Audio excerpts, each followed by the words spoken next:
Ladies and gentlemen, welcome to ReelQuick, episode 199, a lovely, fun bonus episode for you all. I am your friendly here neighborhood real quick. Your friendly neighborhood real quick. That's what we're talking about. Your friendly neighborhood Spider-Man. George here. I got Cam alongside with me. I don't know what drink you are pouring right now. What is that, Cam? We're not sponsored. This is the new Travis Kelce beer, garage beers.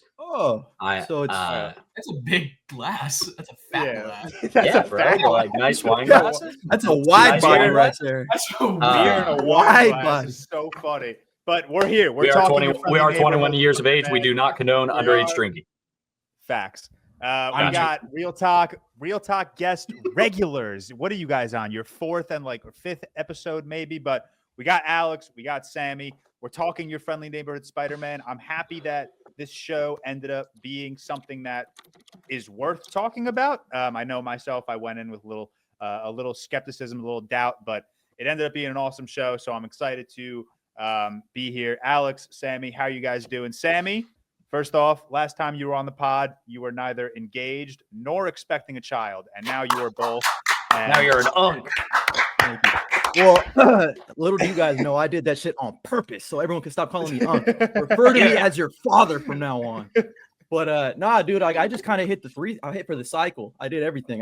Went for the 3P Jordan Bulls twice in the 90s. I got the cycle. I got the base hit, double, triple, home run. We mentioned two things. So what was the third P? Yeah, what was the engaged? Listen, kid. Listen. Bronchitis. You got me. There's no third thing. You got me. But yeah, no, shit's crazy. I can barely take care of myself, but I'm gonna have to take care of a little version of myself soon. So that's gonna be fun. But yeah, dude, life comes at you fast. I used to think it was cliche, but it really comes at you fast. As Cam would know, this man is literally life maxed already. This man has everything you could want in life. He has a little boy, little girl, beautiful names, beautiful wife, homeowner. Fucking a great podcast. We reversed. Crazy. Did you see what I just did there, ladies and gentlemen at home? That's how you reverse glaze to get the attention off of you. It's insane. No, you're sexy. No, you're the best. No, I love you, Cam. No, I love you, man. Let's keep the glazing going. Alex, last time you were with us, you were unemployed and living with your mom. So I have some great news, guys. TikTok's alive though. He's still chilling. But now I have wine. I'm now legal enough. So yeah, life's been great. I've seen George a lot less, which is really improving my quality. That's not true. You've seen me a lot more. I think the biggest takeaway is, life is very hectic. But we just keep persevering. And that's the Alex was unemployed for a day, mind you. That was a big day. The ban was TikTok ban. If you saw 18 hours was a bad 18 hours for Alex. Not even, man. I cried during Titanic. I was like, oh my God, I'm going to have to get a 9 to 5. Oh my God. I literally thought my life was ending. It was crazy. But, and then you went to bed and woke up and TikTok was back. Yeah. And yeah, they hit us with a message. Yeah, the Rico got rescinded or something. So you know what? Hey, it's grateful to be here. Never to have crazy. That was a weird 24 hours, man. TikTok must have had Matt Murdock as their lawyer. Really good lawyer. I'm a really good lawyer.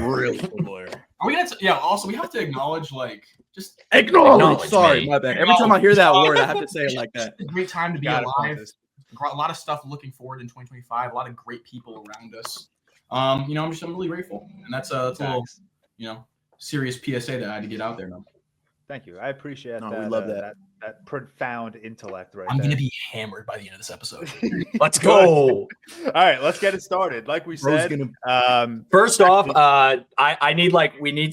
we can't do it. We're not going to do it. But if anyone can do it, need a little tracker of how many times a random quote that does not relate to anything we're talking about gets spewed during this, because 99% of our text messages are just voice chat, poor Peter Parker, or some random ass quote. Parker, no mother.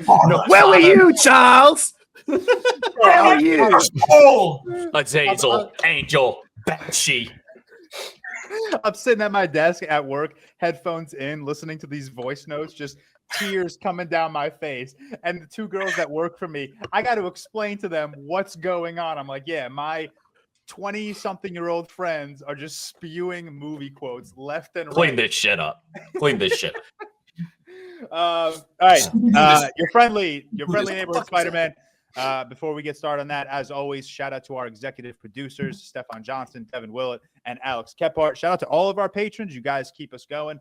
You're the reason why we can jump on here at 9 p.m. and just spew nonsense with the fellas about TV. I drove 30 minutes to get here. Hell yeah. To my parents' house. Straight commitment right there. Parents. But here's what we're gonna do. Like we do with we do with the boys, we did with X-Men. We're gonna go around. We're gonna give our very broad, spoiler-free thoughts. We're not gonna spend too much time on our spoiler-free thoughts, and then we'll go episode by episode. I kind of outlined the big points per episode. So your friendly neighborhood Spider-Man.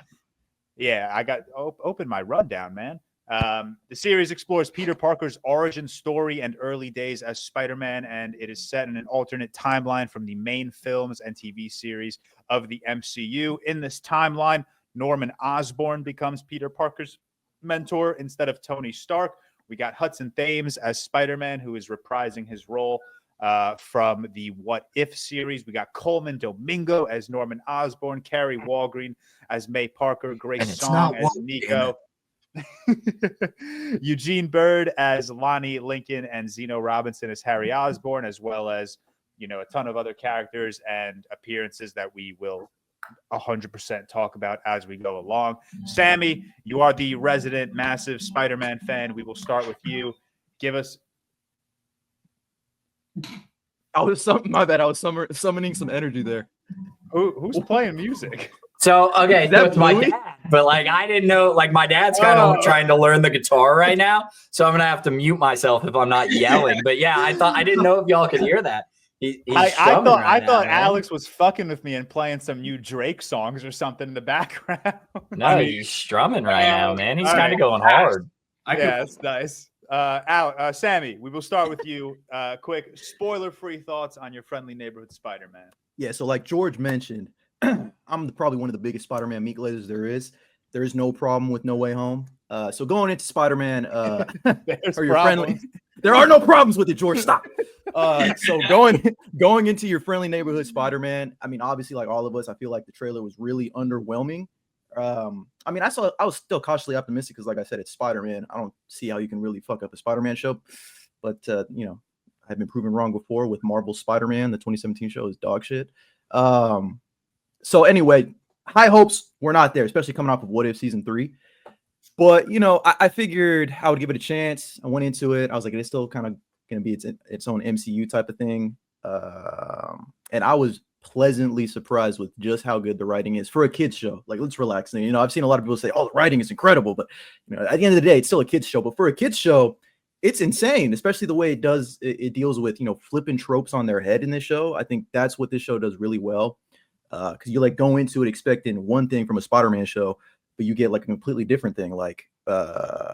I don't want to go into anything too in detail, but I'll just say some of the characters in here, you get a cliche, or what you would think would be a cliche character from watching the past Spider-Man movies or shows, and they're completely different and all for the better.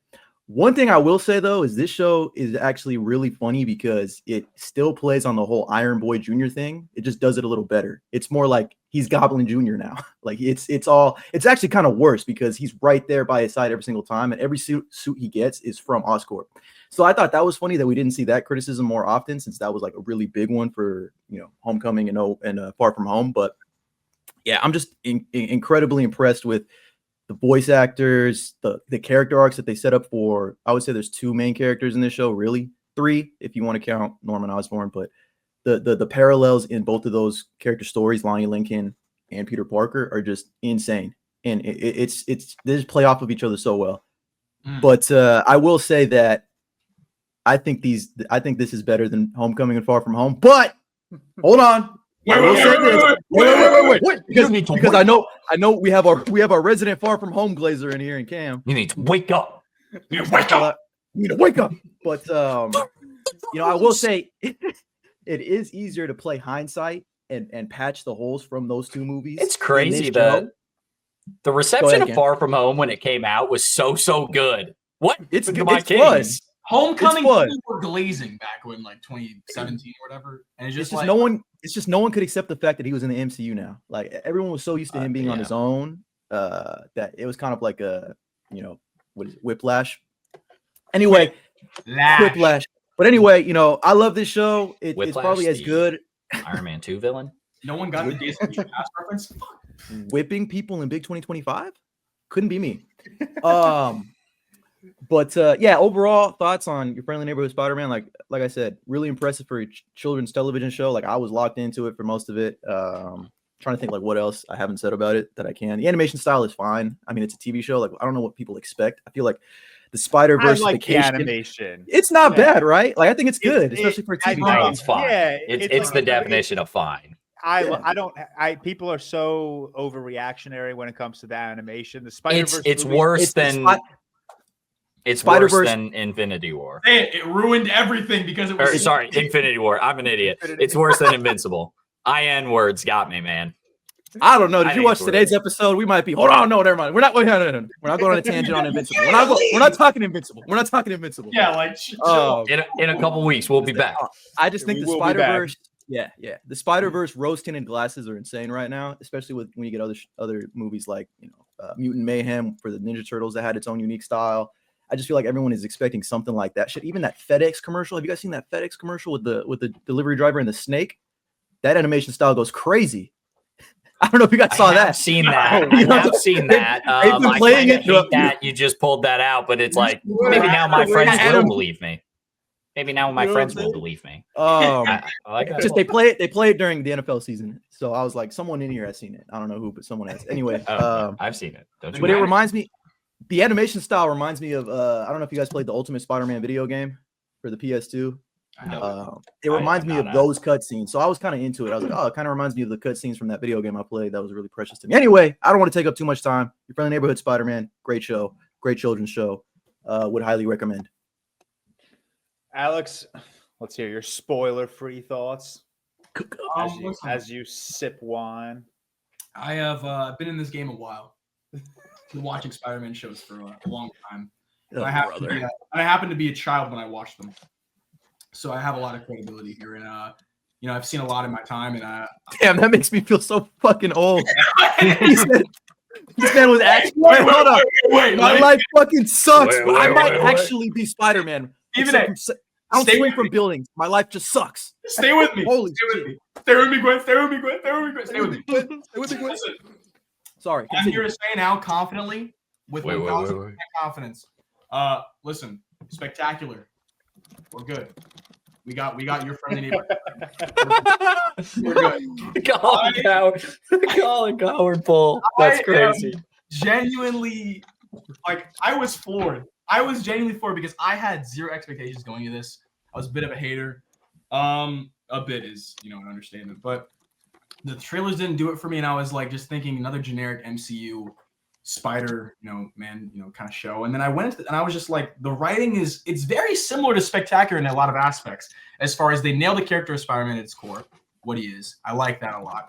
That's the main thing you have to get right. And I like that all of his villains in the show, for some, the main ones at least, are like intrinsic. They're like tied to his character, and we get to like see a lot of, a lot more to them, and we get like a personal connection with them. So like as like the show goes on, like for example, when I don't want to spoil anything, but there's a certain character that's been a main character in the show that like we know his path and like what's supposed to happen, and I'm like so like invested in his. They do it really well, and it's really well done. And the world build. Listen, this is like the best way to put this is like everything I wanted from the MCU Spider-Man, but I didn't get.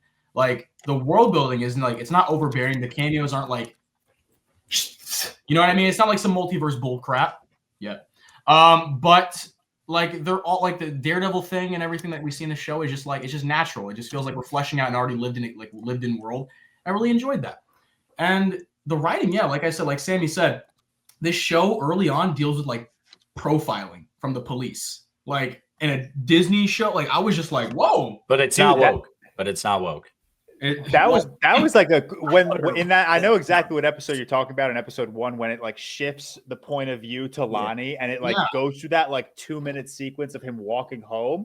I was like, oh shit, they're like not shying away from anything. This is sick. We see the people that they're the product of their environment and everything. I'm like, this show is like okay, I see you. You did a little bag work. I like that a lot.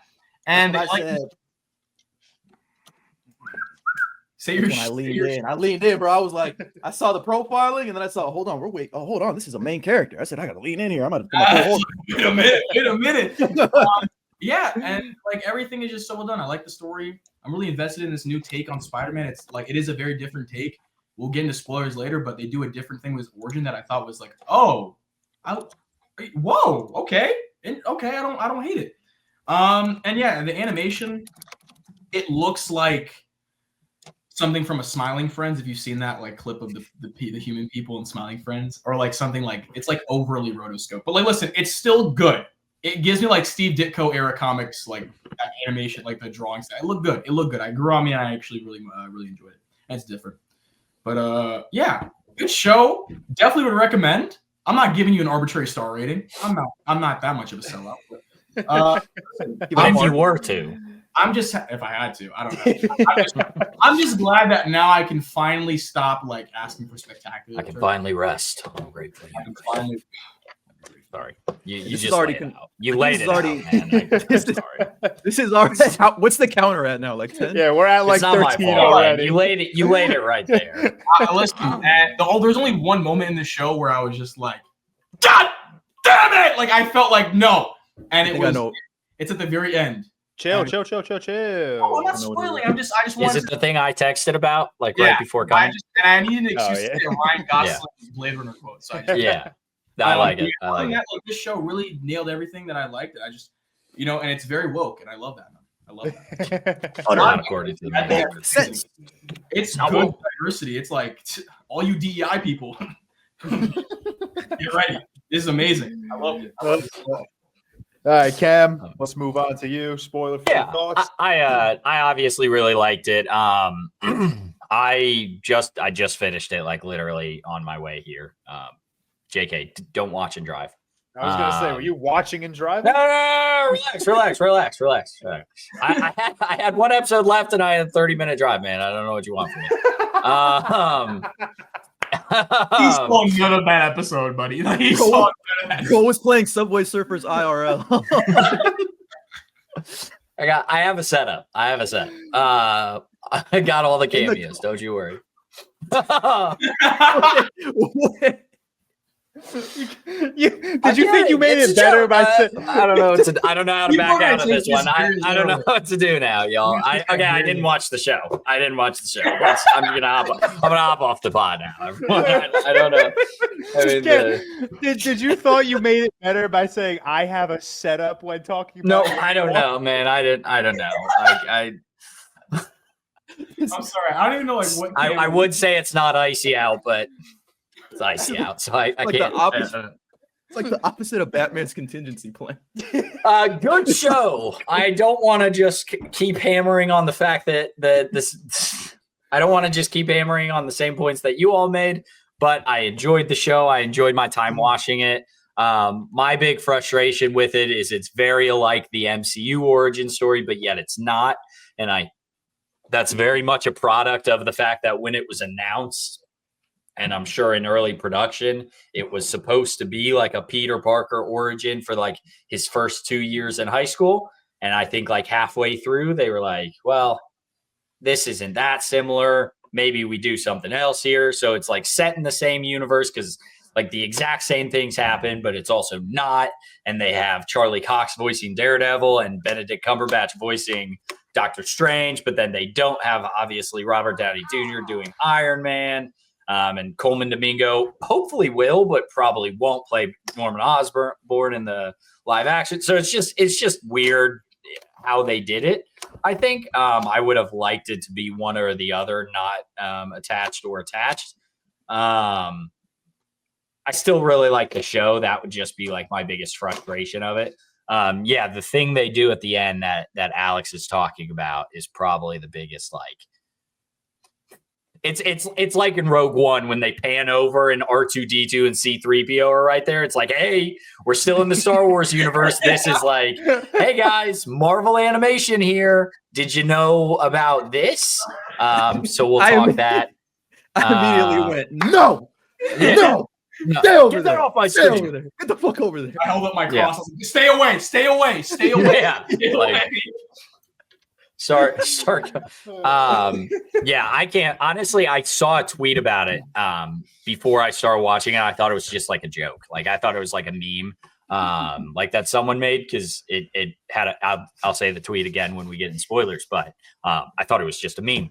But yeah, outside of the fact that right before this show released, that main actor was like, "This show's not woke," and then it's like a very woke show. Like outside of that fact, I thought like it was really, really great. That was a little odd. I think a very odd way to promote the show, but yeah, it's a funny thing to laugh about now. In my opinion. I think that guy just has no idea. I think that's the dangers. I don't think he of knew how what woke far meant. gone. I Yeah, I don't just think think he that's knew the what it dangers of how far woke has Yeah. been. Like, Yeah, I the mean- word is like it's no, like it's just numb now. That shit Yeah, I used think to mean I keep think his your eyes brain's peeled. cooked. To think like Spider-Man of all people isn't like Isn't woke. Like, what are we talking about? Like, obviously he is. It's like saying Superman isn't, or like come on, dude, what are we talking about? yeah. That's like saying Mystique isn't woke. Like Like, or it's the whole point of that character. It is. Don't be giving I me hear- that, Sammy. I hear it. Yeah. I was Someone throw out a like quote. Give me a quote. I need something to riff off Yeah. of. so Go back to the driving. So much pain. Yo, Sammy, I have to say your hair is looking extra wolvy today, like extra Logan. Extra. today, and I What do you like it. mean? Oh, What do you thank mean? you. What I mean? It looks like very What like do you mean by that? Very nice and slick back. All right. yeah. Sammy, how still tall got are you? hair, which is nice. I'm 5'2". like 5'12". Sammy's Are tall. you short enough to be Logan? I I'm think if they need a actually- short. I'm tall enough, short enough to be. Hugh Jackman's not even short Yeah. enough to be Logan. Damn. You? I'll We need tell a you who. more comically accurate. I'll tell you who could be. Nope, I'm not gonna say it. Not gonna say who could be.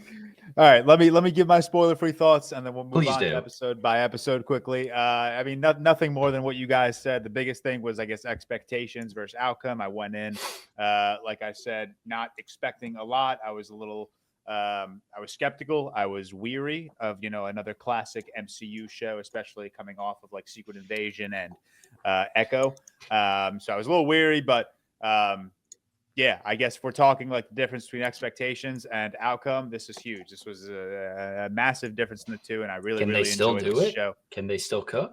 Yeah, they got the tools. They know what they're doing. I will say, I'll start a fun little point of contention. The aspect of the show that Cam does not like was probably my favorite aspect of the show. I loved that this was clearly an alternate timeline, but there are similarities.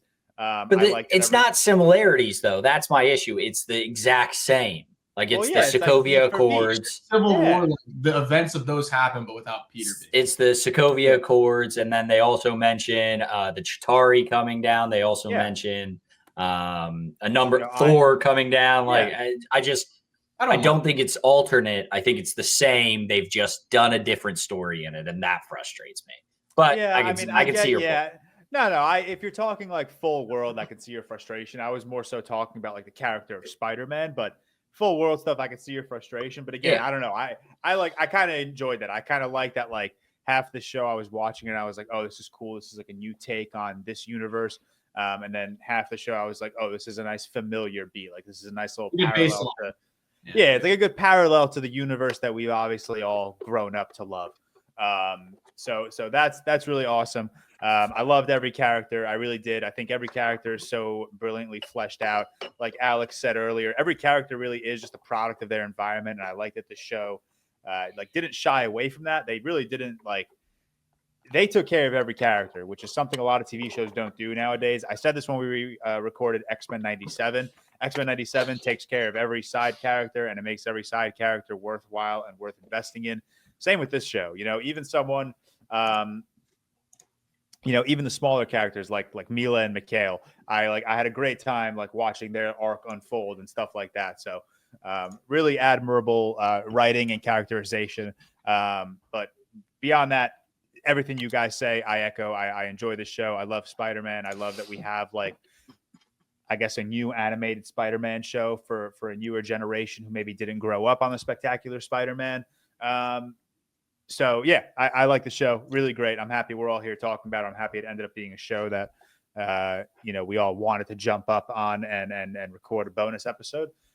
So with that, let's get into it. So we kind of alluded to it earlier, episode 1. This is kind of where we get that Peter Parker origin story that we didn't get in the MCU, which was understandable at the time of Homecoming and Civil War. Feige and John Watts made it pretty clear. Like, we don't need to do an origin story. Peter's origin, Spider-Bite. The whole trilogy was his origin story. Yeah, exact whole trilogy. But the exact origin with the Spider-Bite. So I'm happy that we got that now. Like, the show kind of gives us that origin. Like, maybe we could assume that Tom's Spider-Man went through the same type of origin. But it opens with Doctor Strange fighting this symbiotic alien at Midtown High. Peter saves Nico. That's where their friendship starts. But Peter also gets bitten by a radioactive spider. And then that's kind of it with the origin. Go, Cam. Is Nico a character from the comics? Nico, only one I didn't know. Yes. Cool. Thank you. So the tease at the end is not like that's my crotch. The tease at the end is not like a made up thing. That's not a shoe-in. Figure it out, camera. Whoa, language. Not a big Runaways fan. I'll take it. Language. Can we discuss that he just said language? So Let's go kill that son of a bitch. We should just have a crotch. By the way, after my MCU rewatch, Captain America says bastards in Avengers 1. So that's a curse word. He says shit in Age of Ultron, the famous line where Iron Man says shit. But he says it after he says language. Like at the start of Avengers Age of Ultron, he says language, and then it becomes a running joke and then at the end he says shit, and then Iron Man's like, do you kiss your mother with that mouth, or whatever quip he makes. And then in Avengers Endgame, he's like, let's go kill this son of a bitch. So you can tell that he's fierce now, right? But he says bastards in Captain America or in Avengers. Endgame aging like milk. The whole MCU is cooked, man. It's fried. Endgame milk. Age like milk now. Sorry. Half a star. How did we get here in conversation? Wait, why would that be a big deal? They just met each other in Avengers 1. Like, him swearing around him is like, I'm taking half a star up of Endgame now. Low-key, you should. Anyway, I actually am. You could not live with your own failure. Where did that bring you? Back to me. All right. After Peter gets bit by the spider, we have a little bit of a time jump. We don't harp on like Peter actually becoming Spider-Man. We get to like months down the line where he is Spider-Man. He's got his makeshift suit, which is very reminiscent of Tom's suit. Again, it's like the same suit. But why is that a bad thing? Clouds over here. I'm just back to the I'm just back to the fact that like I feel like they had 2 episodes in and they were like, hey, maybe we shouldn't make this a exact replica of the. I don't know. It feels like they got 2 episodes in and said, okay, this isn't an origin story anymore, but keep the first 2 episodes. It doesn't matter. I don't know. So or first. Well, no, he gets the new suit, I guess, in the 2nd episode. So. Very interesting thing happening right now. So Cam starts drinking Travis Kelce's new drink, and all of a sudden he's playing devil's advocate. Interesting.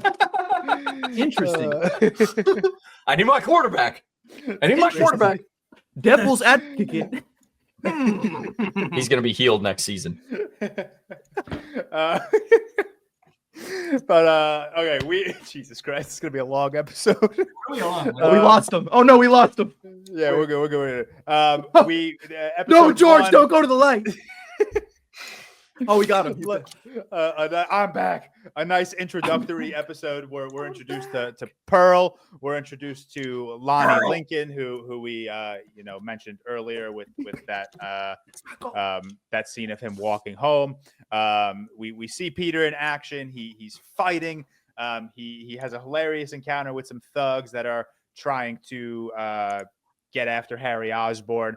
I love this is like such a random thing to love in like these movies, but I love when they like just try to play to like 2025. Like these thugs are like live streaming Spider-Man, and then Spider-Man takes his phone and like starts live stream talking.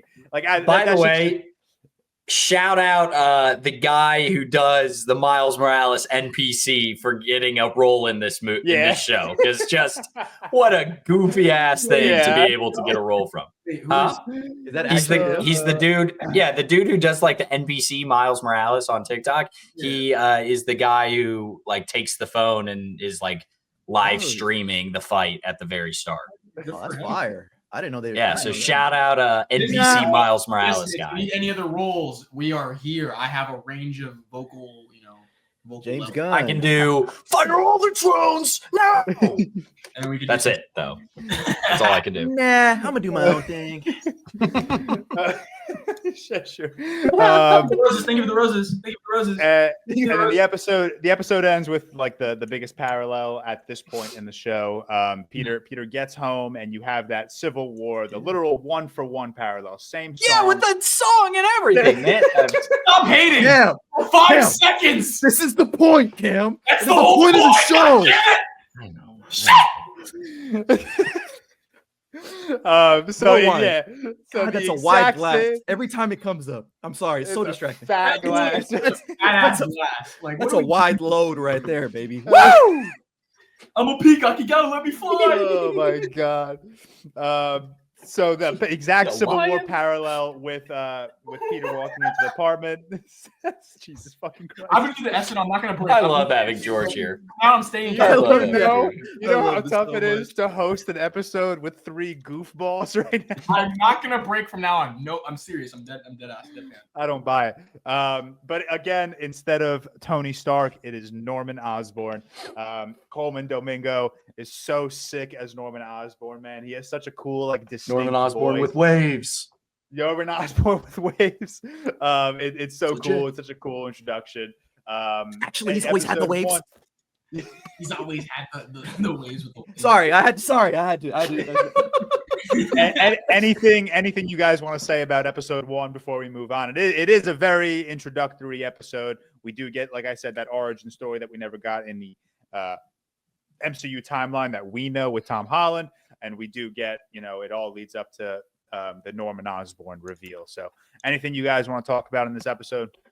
The biggest thing I want to say is just how perplexed they had me and how like caught on my heels I was with the Lonnie reveal and like revealing who his character really is and how he is. Because immediately you see, first of all, Lonnie Lincoln, same age as Peter Parker. I was like, what the fuck? I was like, what are they doing? This is Tombstone. Like he's, one of the Kingpin's guys, at times is a rival to Kingpin. It's like he's like a 40-year-old man. Why is he 17 all of a sudden? So that was strike one when I first found that out, at least in my mind going into it. And then the second thing was, he's a high school jock. This is going to be our new Flash Thompson. He's going to be an asshole, right? And then, no, it's the complete opposite. You meet Lonnie Lincoln and you love him. Like he's literally everything that Peter is aspiring to be as Spider-Man. He is the embodiment of like sincerity, honesty, like just a good fucking person. That's who Lonnie is. And like, he's dating the girl you like, but you can't even hate him. Like, you're like, fuck, I like him too. Like even Peter's like, oh shit, like he's cool. Like they do the whole profiling thing backwards, if that makes sense. I don't know if that makes sense. Kind of does, whatever. Stereotypes? Like you think I'm like with you. one person. Like you think he's like, Yeah, you like think he's he's a type, like he's gonna be a douchebag. he's a jock. He's a But he's douchebag. like He's not really he makes it to like invite Peter to things and like wants to like exactly. he goes to him, exactly. like, he wants to be in a science group wherever his like He, partner. he sacrifices so much throughout the show. I don't want to go into future episodes, but like there's just little things like that where you're like, man, I just love Lonnie. he's He's just such a very cool character. Like Yeah. it's like there's parts in the show like when we talk about what he sacrifices. I was like, it felt this is gonna be such an insane hyperbolic comparison, but like when you're watching Star Wars and you're like, I hope Anakin doesn't turn this time. There Nah, you could. I never. I fucking watched could. this show Yeah, and no, I make like it. certain decisions that I'm like, I know what's gonna lead him down a certain Maybe path. this time he won't notice Obi-Wan coming out of the ship. Maybe this time. Maybe this time the Hey. kids will survive. Yeah. Maybe I'm Brad okay will with die from like loss of like what the will to live or something. Jesus. Consider what you're about to do, Atreides. Silence. Sorry, there's another one. It doesn't even relate. Like, Sorry, what? sorry. I mean, That he's kind relates. of like Anakin That Skywalker, I relates. guess. I guess Consider he's what you're kind about of- to do. Sorry, I'm done. I had to get that out there. I have the Dune popcorn bucket. We're not even talking about Dune, but Dune great picture. I truly hope someone listening is actually keeping count of the quote number right now. We're gonna have a count. Praying. I really hope so, man. You turn her against me. You want to know why? Do you want to know why, George? Because I believe there's a hero in all of us that keeps us honest, makes us noble, finally allows us to die with pride. I'm done. That's the last one for this section. Last one for this section. All of your minds work in a mysterious way. All right, episode 2. We'll move on. It's called CTE. It's called ADHD. Like I don't even know. It's just combo. CBD, all the D's. We got all the D's, baby. Jesus. So episode 2. You see Norman move into that mentor role to Peter, the one that Tony Stark was to Tom Holland in the MCU. Sammy, you mentioned earlier, it's funny that no one is saying like this is Goblin Jr. or like Norman Osborn Jr. when it's literally like the same. It's like, where's that criticism now? But like, I don't know. I guess it works. It's funny because like in the MCU they called it because it's not as mainstream. But also in the MCU, like they called it an internship, and it was never anything like that. Whereas in this show, it's an internship, and you see him like he's there, he's working, and like I don't know if this makes sense, but like it feels like he's kind of like working for everything Norman is giving him. Whereas in the MCU, it never felt like Tom was like actually working for it. I could be stupid with that thought, but like that's how I kind of like saw it. A Spider-Man character. I feel like people were just like Iron Man is a complete like ball game with that because like he's not directly tied to Spider-Man. Yeah. Like, Tony's the the main guy, the number one option, the star player, the franchise tag, and like Spider-Man also should be that like level, but like when he got into the MCU, he felt like shadowed and like a sidekick to him, which like it rubbed people the wrong way. Whereas Norman is like his own thing, and Norman is made a kid have a mentor. Fuck you guys. And Norman's like a slimy little shady guy where it's like we like see this and we're like kind of like a little worried for Peter because like this is like leading him down a certain way that we don't want him to go down. It's kind of this is the Anakin thing all over again. It's like, oh, he's so charismatic. I love him. The way Coleman Domingo plays him. But like he gives you those little hints of villainy. We're already in like spoilers for the whole show, right? I'm not gonna spoil like a major thing by any means, but I was kind of waiting for the whole time of like, oh, this is where Norman turns. This is where like Norman you see him becoming Green Goblin or something, and you get like small moments of that, which we can talk as we go through the episodes. But like, there's never that moment of like until kind of the end. But even then, it's not even super on the nose. But there's just never a moment where you're like, oh, he's turned. So I do like that they did that with him of giving him more than just the season arc of like. Obviously, one day he'll probably become Green Goblin in the series, but I like that they gave him more than just like the one season arc kind of thing. There's little hints. Yeah, he needs to be the end game for the series. I think that would be awesome. Say that because there's not this brain rot again. Whoa, okay. Is this guy good or what? Johnny was always Johnny. He's the best pilot I know. Best looking, you mean? Best looking, you mean? I get what was I saying? Because there's so much you can do with Norman the character, especially in the MCU. I'm gonna interrupt all of you real quick. We got another guest. Let's go! This is better than any Deadpool movie. Oh my god! You had the best chance to say on your left, you fuck, and you missed it. You missed it. You did. Hold on, we don't have Supes for a long time. Supes, I appreciate you joining. I know you said you only have 5 minutes. We're talking friendly neighborhood Spider-Man. Give us your quick thoughts. Quick thoughts, bro. I mean, I absolutely loved it from beginning to end. I had zero expectations going into the show, but honestly really blew me away. And my favorite thing about the show is how well they're taking their time and being patient with these characters.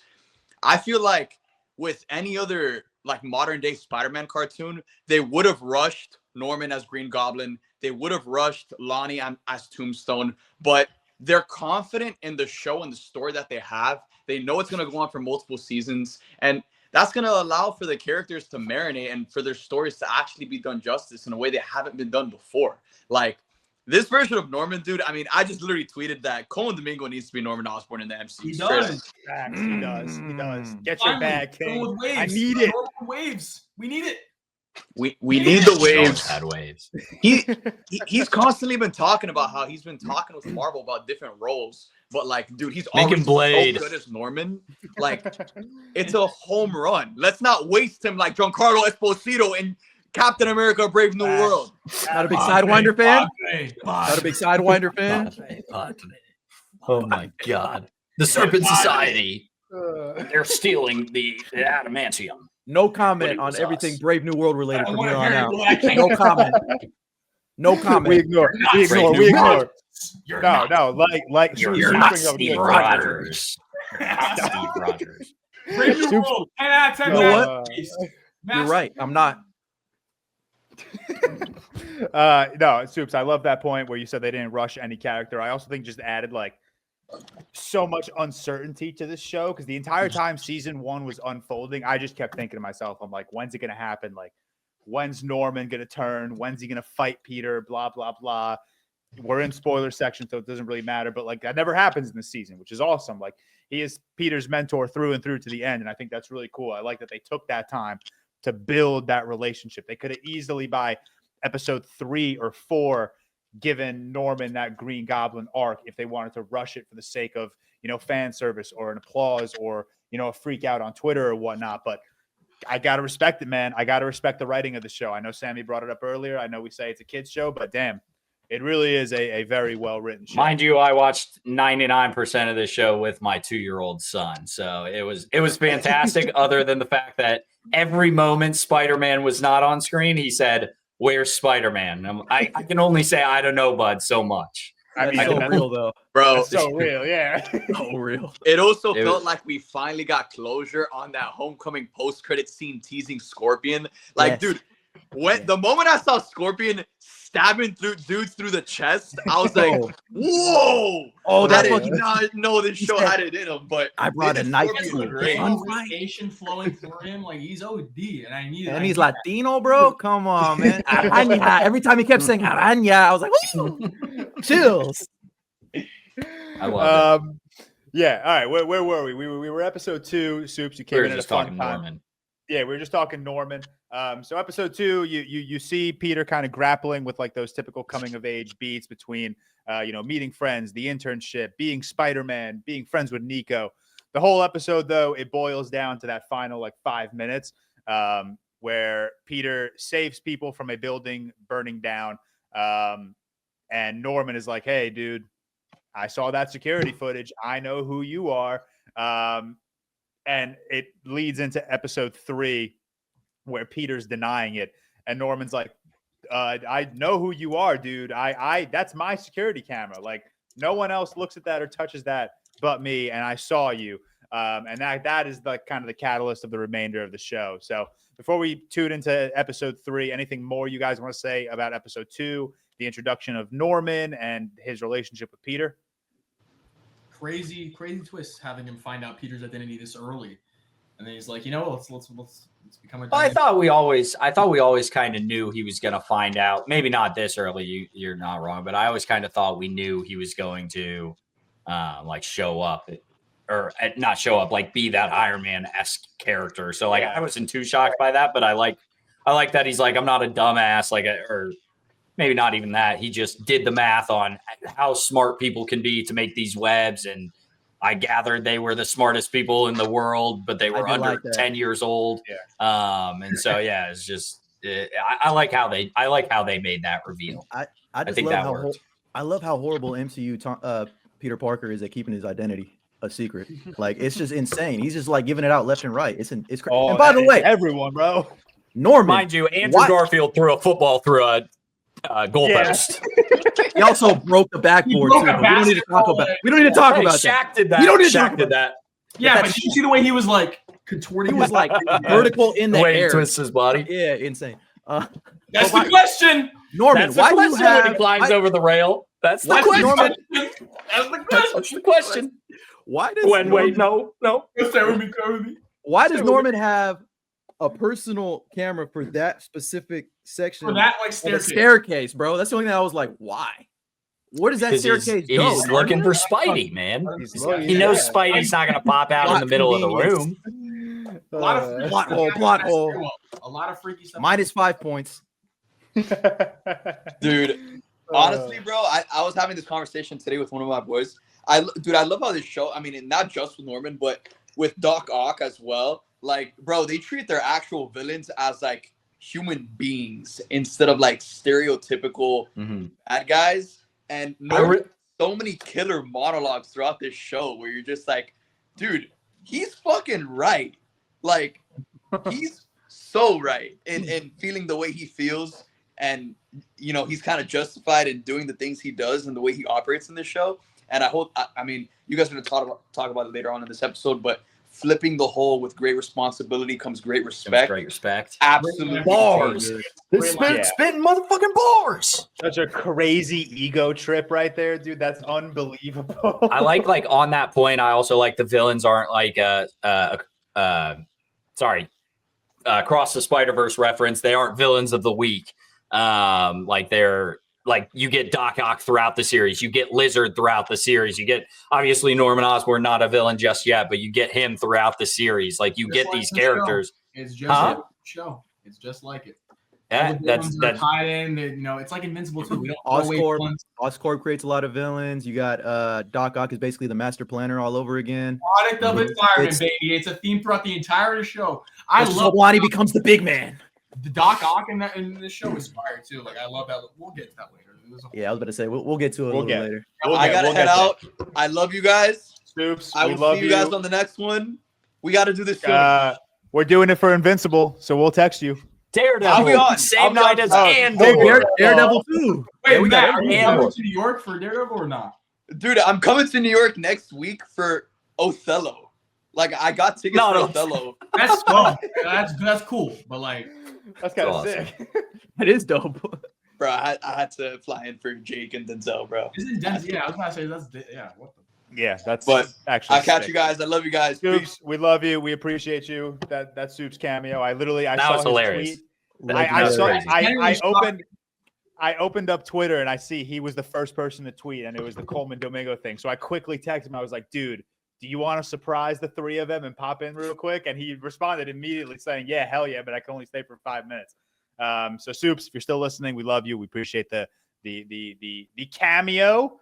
It was it's an Avengers-level threat. Yeah. I just saw Cam's tweet, repost. I got that. I understood that reference. I got that. I understood that reference. But yeah, we're still on episode 3. Like we said, Norman reveals that the internship program was a program, quote unquote, kind of to figure out. What he wanted to do was figure out who is helping Spider-Man with his tech. What he didn't realize is that Spider-Man was amongst them. So he offers Peter, that partnership, which Peter initially turns down, but Peter does continue to take part in the internship because he makes it clear, I got to help May out with money stuff. This is also where we see, Lonnie kind of becoming a product of his environment. His younger brother, Andre, I guess, joins up with the 110th Street gang. You obviously don't want your younger brother doing that. So Lonnie steps in and he's like, no, you're not doing this. But what's his name?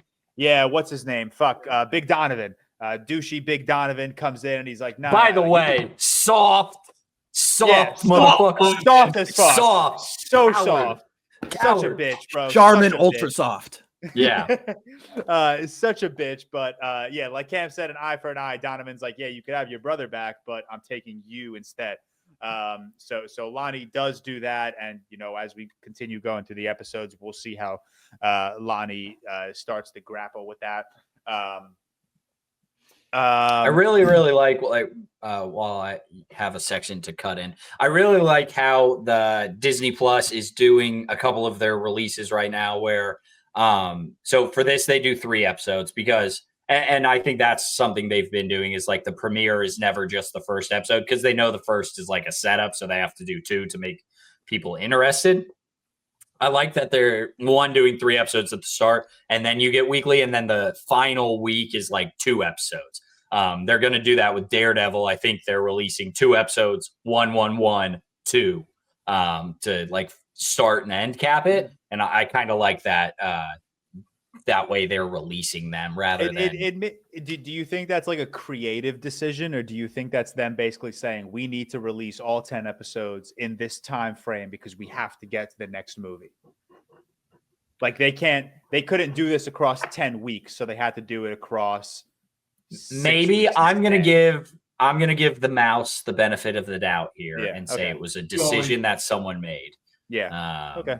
Shout out the mouse. Shout out the mouse. Yeah. Wait, didn't the show start with 2 episodes though? It was 3. 3. 3? Yeah. I think it went 3. I think it went like 3, 3, 2, 2, something like that. It went like 3. Yeah, 2. this one had a weird one. This one did do like 3, 2 or 3, 3, 2, 2, 2 That's what I'm or saying. something like that. Like Da Vinci Yeah, this one, which Yeah. no offense to this show, it's not week to week TV. Like it's not a Severance. I mean, like you can watch it week to week, but and I think it does a lot of good things, but I don't think it has that intrigue and that must watch of a Severance or a Last of Us, or just I'm thinking of like HBO shows right now. Those are all like 50 minutes and they're like full on. I get what you're saying. Yeah, no, I'm just saying like Disney. I don't think anymore in the society that we are in, we do week to week 30-minute episodes. Yeah, I don't think they're doing that. Fans cooked. Yeah, WandaVision was the last great one, I think. I'm Subway surfing it. This would be something like that. It's crazy because I grew up on like Disney Channel stuff. Like this would like be, you'd get 1 episode a week. Who's EGOD? Who's the EGOD? Yeah, you see that? Who's the next guest? Was good. Who's this? We got another surprise cameo. Who's the next No. guest? Cam, the picture you posted on Twitter has the link, the URL in it. So someone's probably just No. Oh, Wait. Put the URL in it. No. Yeah, so I knew that was Wait. No. He liked it. He loved it. Whoever that was, He got a front row seat. All right, I'm gonna be honest. I'm not famous enough for this to like truly affect us. So, was so funny. we'll be fine for now. Yeah, no, Can they we'll get be into the recording afterwards? Is that an issue? I banned them from our StreamYard link. Okay, that's fine. We'll be all right. I'm not famous enough for this to. I'm never gonna financially recover from this. It's a visual, therefore a visceral. Let's get to episode 4. So episode 3 ends. The Peter is fighting with Maria and James, who we see have obtained some cool high-tech weaponry from, at the time of episode 3, we don't know who. We don't know who's giving them this weaponry. It is an unknown benefactor. But Peter essentially gets his ass beat until Norman steps in, and that's kind of where their relationship takes off. That's, I guess, with the glider, right? With No. Gliders with Scorpion further down the right road. Whoa! He's fighting Sorry. Whoa! That's crazy. Because if I did that, it would be a visceral. Yes. No, this was not the glide. This was not as intense. Which one was this? This is the natural born killer couple, right? Yeah, the one she had the helmet. The one with the helmet. Yeah, but how'd they get stopped? I can't remember. I remember who it is. Someone tells Norman yeah. Norman. Yes. Okay, thank you. They load their. He's his new guy in the chair, or dude at the desk, like Harry calls himself later. Desk. Yeah. But yeah, that fight kind of makes Peter realize. Hack guy. Oh my god. Is this real hack guy? I My know hat fell out. That is not hat guy. That ain't him. Not hack guy. Oh, guys, I might have to delete the tweet. You have to delete be the done. tweet. What did you think? Yeah, you got to delete your tweet. Well, I don't know, man. I don't know. All right, go into just delete. crop. How did they do that though, bro? Did they? They Oh, zoomed you in? can just copy. Yeah, you can just copy Yeah, the you link. can just from zoom there. in. What's That's the so Fuck funny. off. Yeah. God damn you all! You're all assholes. Whoever's doing this. By the For way, the- George, Cam, Alex, you all look great right now. I'm looking at you guys in this picture. I'm Thank like, you. Wait, the one on George's, Awesome. the George's tweet or the? Yeah. Oh, Why didn't you did awesome. Sammy dirty? Sammy's like in motion. 'Cause you Well, can't I got you All right, holding a nice all right. glass of wine. You delete your tweet for those listening and Yeah, not just delete the watching. tweet, please. Cam posted a picture of this This isn't professional, Cam. With the link to the Whoa, podcast. the Rock's gonna be on SmackDown. This is I crazy. just saw that. Shut up. He's also going to be the in. final he's also, boss return. Oh yeah, let's go. is that lead actor in Martin Scorsese picture, Dwayne the Rock Johnson? Is that Yes, who we're talking sidebar, guys. We're gonna talk about that for like 5 seconds. That was crazy. I had chills. He's saving not only the hierarchy of comic book films, How many franchises can he save? but film bros as well, as Cam would say. This is Or special. says he's not Will a he franchise. get Scorsese's first Oscar? Crazy. That'd be so Good. crazy, dude. Wait, First ever. Misinformation. I need that to happen now. What do you He's mean? got an Scorsese? Oscar. It's a joke. It's a joke. It's a joke. Oh, He's got an Oscar. hey. All right, episode 4. So at this point, Peter and Norman are buddy. They are together. Norman is dude at the desk. But this movie, episode 4 opens with the Sokovia Accords. They're mentioned. That's where kind of the parallel comes back to our MCU. It does tell us, it's at this point, it's like the end of Civil War, because they do mention that the Avengers had that brawl at the airport. They are split up. They are fucked. So that's kind of like parallel timeline, what we're working with right now. Except obviously in the animated show, Peter never goes to the airport. He's never involved in that stuff because he never met Tony. But Norman and Peter kind of like collectively decide, okay, the Avengers are split up, someone's got to be here to protect New York, and that's us. We get a fun, I guess, montage or like just like a fun like 5-10 minutes of Peter trying out various suits. It was funny. I like that Norman was kind of like, oh, fuck Spider-Man. You're a bug. Like, embrace all aspects of the bug. Like, I thought that was funny. One of the suits, he had like flappy wings, like he was a fucking gnat. And I was like, I really hope. Here we go. Spiders are arachnids. They're not insects. So I don't know where we got this misconstrued agenda. Yeah, woke agenda, by the way. I don't know. Norman Osborn, stupid, confirmed. Yeah, absolutely. Imbecile. We get more of Lonnie and Big Donovan and a lot more like loyalty tests. At this point in the show, we don't know Big Donovan's a bitch yet. So we're still kind of intimidated by him. So is Lonnie. This episode ends. We're on episode 4. This episode ends with the reveal of Otto. We find out he is that anonymous benefactor that has been giving Maria, James, the Scorpions, Mila, Mikhail, all of their high-tech weaponry. And episode 4 also, like we said, Peter Parker just giving his identity to anyone. Harry finds out he's Peter Parker. You get my identity. He's like Oprah. Yeah. Oprah with Carmi. I don't like. Doesn't even realize Harry's in it. How many people would know your identity if you were Spider-Man? Like right off the bat? None. I think I would have told you guys probably. Maybe one. I think one. Yeah, Yo, fellas, I would have flexed it a little bit. I couldn't not tell you I'm Spider-Man, dog. Like I'm flipping through. Like, come on, man. That's me, bro. I mean, my thing is, I would tell Victoria, but Victoria would not be, my gal in a chair. So Gal in a chair. I would need a guy in a chair, so I'd have to make that like really difficult decision. I don't know anyone that would be able to be my tell? guy or gal in a chair. Not one. Yeah, I was I don't know. Maybe Microsoft Word if that like helps. I don't know. my best bet would be Tyler because he could Photoshop me into places. That's all he's got. He can Photoshop and produce my podcast. So Tyler would be my guy in the chair. I'd need him to be my Spider-Man podcast, dude. If the Avengers were alive on this in this Earth, they would be like podcasters after their career ended. Like as Spider-Man turns like 86, he'd turn to clickbait YouTube videos. No, this is how I swung from the tree. I think after the attack on New York and the original Avengers movie, you would see Tony and Cap on Theo Vaughn's podcast. We saved half the universe. So what were you how we saved half the universe? And he'd be like, I was just out there trying. I'm not even a right shoulder bump day guy. I was just trying to. Yeah, they wouldn't be as nonchalant in real life. You would see Black Widow courtside at a Lakers game cheering on Steph and Bron or something. I'm getting all shots up. Every shot is getting put up. As soon as I get out of the tunnel, I'm not in the game, but shots are going up. I'm going out there. I'm shooting something. Like someone's getting shot. I'm leaving there dropping with some, too. I don't know 70 what- in front of Black Widow. Dog. I would drop Um, everything for Black Widow.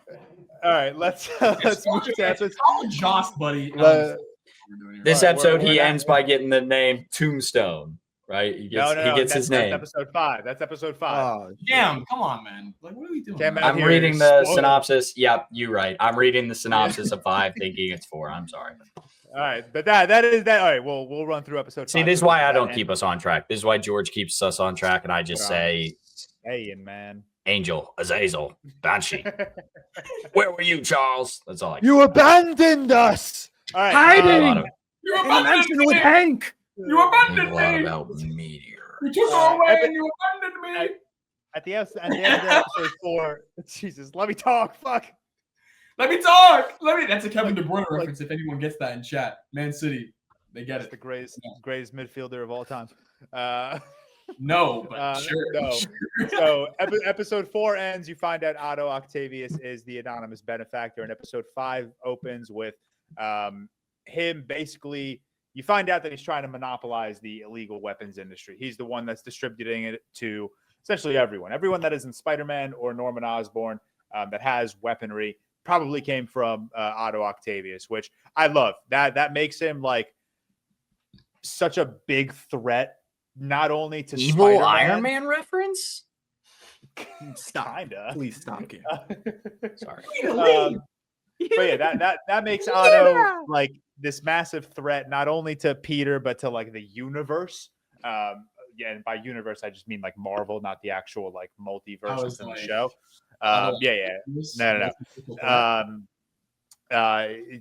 Norman kind of shoehorns Harry into Team Spider-Man. Peter doesn't really get a say into it. He tries to, obviously, he's a little reluctant, but Harry does become guy in a chair.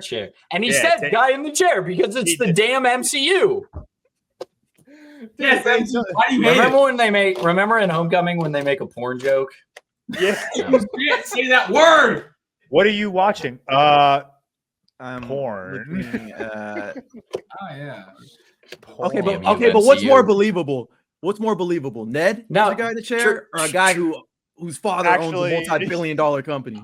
Who's Ned. an influencer? Ned. Has a man bun?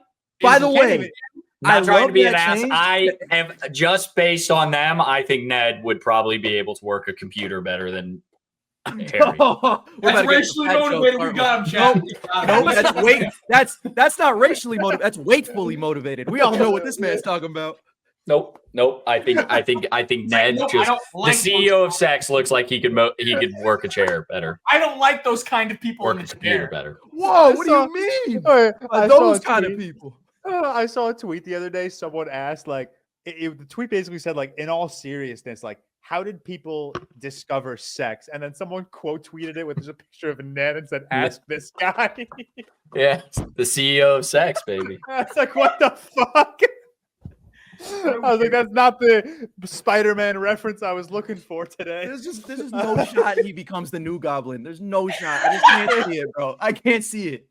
Kevin. It makes me Kevin a better Feige. Spider-Man. I There's hate no you. way you're gonna Please look tell at me this we're and- not getting a new Goblin in the No, MCU. Do it. New I know. Goblin is the Hobgoblin. worst character of the Sam Raimi trilogy, Shut your and you damn know it. mouth. You talking facts, about? no. He's like You one know of the it. best written characters. No. Stop. He's Oh such my a great god, character. returns.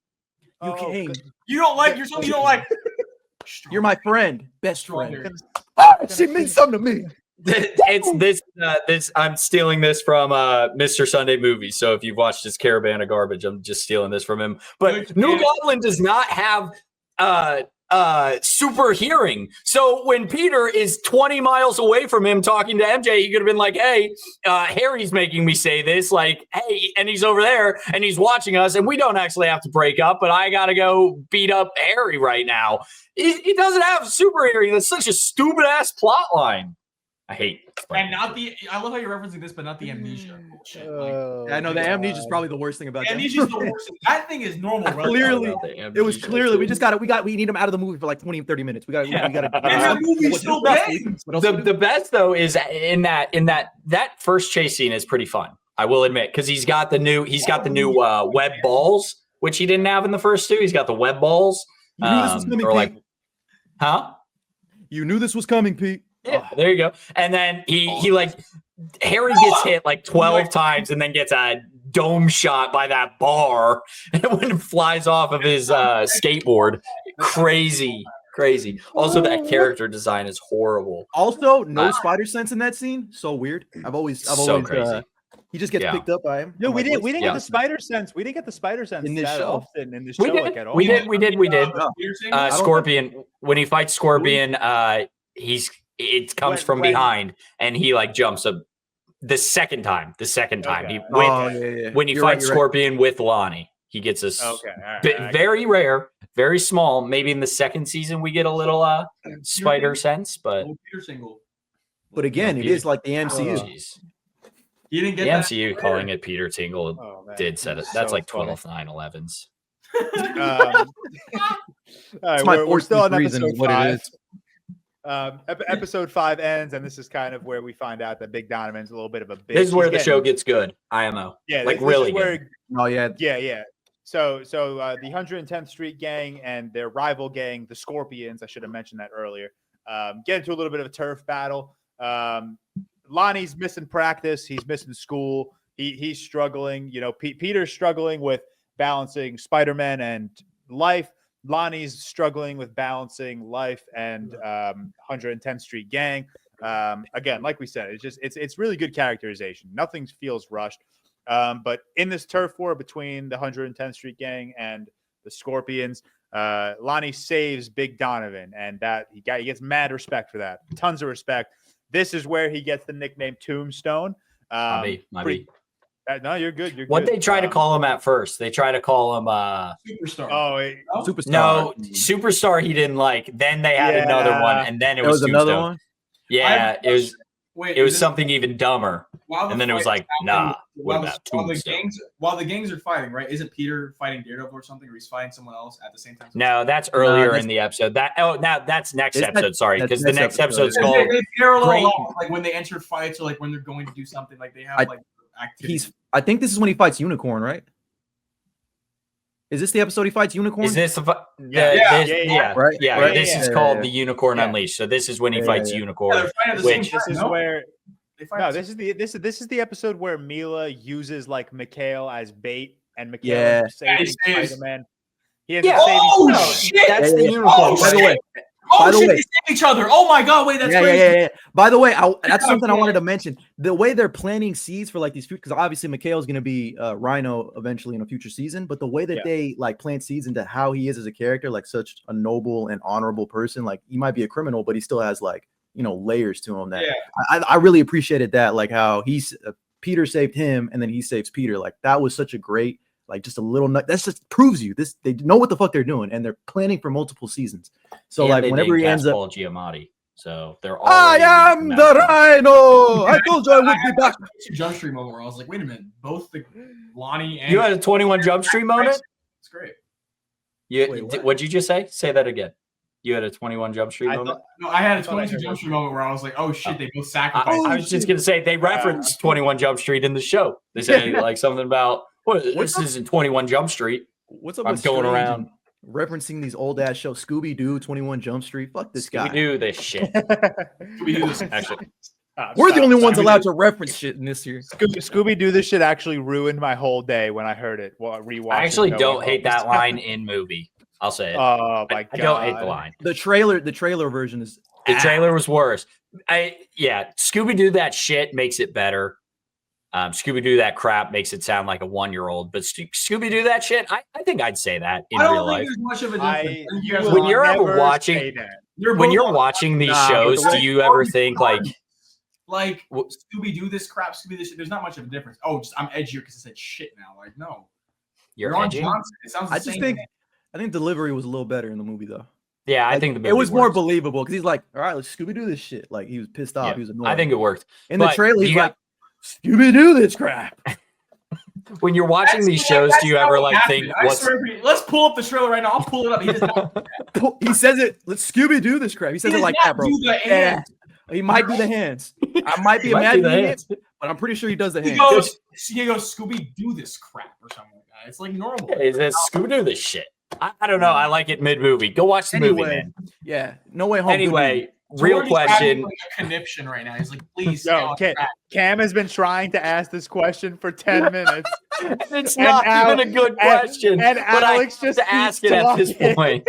It has to happen at this point, but it's not it's even a lit- good question. It's literally When you're the- watching these shows, do you ever like put yourself in Spider-Man's shoes and be like, what quip would I use here for like, Oh, because when 100%. he's, You're I'm fucking always, cooking, man. I'm all, You're cooking. You're Yes, fucking that was cooking the right now. question. This is a good question. Like the villain or something. This I'm is a like, good like when question. I'm there, I'm thinking like, what Rhino joke would I make right now? Would I be like, the zoo's that way, Rhino? Or what would I do in this I would say situation? mine would be like, what was your superhero quote to come up with great Yeah. great horniness? See, yeah, okay, Sammy's cooked. See, that. it wasn't I'm even a good I'm with question, but I had to ask it because I tried 15 fucking times. That was so funny. It was Sam, it was the Sam, Anthony oh, Edwards why? trying to drink. It was the Anthony Edwards Trying to drink Gatorade. bottle. That's crazy fucking reference. That's an incredible Uh, reference. All right, let's quickly move on. I to understood that episode reference. 6, so we can keep the ball rolling. So episode that again. 6, this is where Lonnie gets kicked off the football team. He officially kind of, I mean, he doesn't break. His life kind of around him breaks. Ooh, excuse me, I just like burped internally. Peter's trying to get Harry and Nico to be friends, but it's not working out. They're very opposite personalities. They're kind of both fighting for Peter's like friendship spot. They literally to the point at the end of the episode where they're arguing about who's better friends with Peter, and Harry lets it slip that Peter is Spider-Man. While they're kind of going back and forth. Before that, though. We get that return of Charlie Cox as Daredevil. Really cool fight scene. I like that they immediately were like, no, like Daredevil is so much more experienced than Spider-Man. I don't know. It looked like you know what it reminded me of, or what it's reminding me of right now as I'm saying it. It reminded me of the first scene in the Batman, where Batman and Catwoman are fighting. Catwoman's giving it her all, and Batman's just kind of like deflecting her punches and then quickly just folds her onto a table. That's what this felt like. Like Charlie Cox is Daredevil. He's like pulling his punches. He's so much more experienced than Spider-Man, and I absolutely love that. He goes, he's like, you're so good at fighting, dude. And he goes, he like hits him and just, it was great. I'm going to say something super backhanded and super mean to Charlie Cox, but he'll never listen to this, so it's fine. Shout out Charlie Cox for being the one like famous Marvel actor that never got big outside of Marvel, because now he's just willing to come back for these things. So shout out him for that, because he will be milking the Daredevil train forever. And I appreciate him for that, because he's so goddamn good in this role. And even the voice acting, he is so goddamn good in this shit, man. So I really appreciate him. You could have said he's great. Like, I love how he's like, he's just so big they didn't go anywhere else. He did. I'm sorry, man. Treason. Did you watch Treason? Where I did look up his filmography before I. I'm looking at it right now. You didn't like Stardust? You're not a big Stardust fan? Shout out Charlie Cox. I hope you get your big break. But he was in like you can't say it like that. Like just say like it is Stardust. I was right. This movie's dog shit. Oh, he has not been in anything since. I mean, no, other than not agree with anything that's being said right now. I love you, Charlie Cox. No, Charlie, you're great in Stardust. The movie. No, we love. Oh, he's in The Theory of Everything. There you go. You're a big time actor. You're an A-list. First of all, but getting shout out introduced to him by the shout out Moonshot, Charlie Cox. As soon as we heard the theme again, I was locked in. I was like, man, fuck this. This shit means something to me. Oh wait, no, that's X-Men theme. I'm not gonna lie though, Harry really just saying my business when I'm not there is OD crazy. Dude, I'd bug out if I found out. Because Nico was like, oh yeah, that's awful. Telling and I get like she was like, dudes be doing anything to impress the like, I get it. Well, no, wait, how do I make this sound right? I mean, she was kind of like Charlie Cox. She was kind of like baiting him, She was like, "Wait, do you like? What are you talking about?" Well, she was slick, but Harry, I get it. Like, young, very pretty woman, clearly to him. So like, I get like you just want to like really lock in, but like, come on, man, come on, dude. Yeah, I'd be heated, but you know what I just realized? MCU Peter Parker definitely has a type. Brown he definitely has a type. And proud. And why does he always have an Asian friend? What's up with that? What's wrong with Asian friends? What's up with that, Explain MCU? yourself. What's wrong with Asian friends? No, I'm just saying. Dude, Why it's does he always because have to it's the have? same. It's because it's the same Literally just universe. the But MCU. Here we go. They jacked Miles' whole style in the MCU. The Like, same Bro, universe. Ned same Leeds? difference. Ned, That's Like, Genki. That's not the even whole that. mentor-mentee thing is literally Miles and like Peter. Like it's Like, they just- bar. They just stole my whole flow. Just call him Genki, bro. Like he's not Ned Leeds. It's pissing me the fuck Yeah, off. it kind of is ganky. Shout out this episode. Shout out first of all, the episode titles are great, but this one specifically, "Duel with the Devil" instead of "Deal with the Devil." That shit's bars. That's cooking, man. Yeah. That does kind I of love cook. It's a great the "Duel with the Devil." And man. everyone Yeah. in Kansas City just cheered. So Peter fights Daredevil, not really a fight, but Norman ends up revealing that Octavius was an old associate of his, and that he is the one that is behind distributing all of these unchecked illegal weaponries to these criminals. And he tells Peter that Otto has also hired Daredevil to steal from him. So that's the first initial introduction of Daredevil. Not really a spoiler, but like that's kind of it. We don't Which, really by the get- way, nothing comes of that. no, He nothing comes to that. He does warn Peter, saying, you don't understand what you're talking about, which like doesn't really I feel like maybe- that was mainly for that was mainly for like us, the audience, to be Yeah, like, oh, is this guy a good guy or not? Like, I mean, obviously, we Yeah. know that Oh, Norman Osborn is not a good guy. Yeah, I mean, It's fun because like our version of Daredevil, like our live action version, like he's a good guy, but like even though we're seeing him in this show, it's like it's a fun alternate universe because it does have you questioning, like, oh, he's a good guy in our universe. Am I supposed to like him in But this you universe? you find out at the end of the show that he's a good guy. Yeah. Not here. At the No, end. no, of the show. yeah, that's what I'm saying. Okay, Like in okay. this moment, like he's fighting, Sorry. and That's like fair. you That's fair. you don't know who to believe. Like Mhm. Norman's doing such a good job at like being Peter's mentor, where being you're so actually like, likable. yeah, Yeah. you're Yeah. on track. You're like, oh, I like this guy, so I'm gonna believe what he says. So when he says Daredevil was sent by Otto to steal my shit, I'm immediately thinking, I'm like, oh well, like the show's built up Norman to be this believable, admirable guy. I have to believe him, and I have to assume that in this universe, I keep saying Charlie Cox, Matt Murdock is an asshole. Maybe he is a bad guy in this universe, which again just goes back to why I like that there is that like alternate universe. Like some things are similar, some things are different, and they make me question what's what. Also, Let's just cut everything I said about Charlie Cox. Shout out Charlie Cox. You're a great person, great man. I love that guy. Love you dearly. Forgive me, you- Father. You I'm said not it asking wasn't a good fight or wasn't a fight, but like I swear Daredevil was like, yeah, it's in my top 3. Like he says, oh, this is like my top 3. Like Peter's like, this is like my top 3 fights of all time. And Daredevil's like, yeah, probably. Yeah. Like, it was a good fight. It was a good little, It's my list. Uh, I can't miss. good little brawl. What the fuck was I gonna say? That You counts know as what a else? vote. You know what else it reminded me of? And I don't know. I think I might have saw. I don't know who made the video, but someone pointed out that maybe it was a tweet, but that fight was really similar to like when Peter fights Captain America in Civil War. And I kept thinking like, yes, that's exactly what it is, because it's this guy who's just way more experienced. You might be stronger in the long run, but right now you don't understand what's going on. This guy's much more experienced, much stronger. It felt really like it was emulating that fight. And he's another defending thing. Tony, and like he's like defending Norman, which like inadvertently says like they're both wrong. But That's like, why I love this. That's why I love this show, because this is definitely how Peter would side. He would side with Cap 100%, 10 times out of 10. he's a And I Cap love that. They say he's Exactly. a Cap. Exactly. And that was gonna be my next point. I was like, I love that they make him a Cap super fan in this universe, because it makes so much sense. Yeah, Peter Parker well, would always be Not my like that. Peter Parker. Come on. Make Peter great again. Facts. I agree. On God. Team All Iron right, Man, But anyway, let's move on.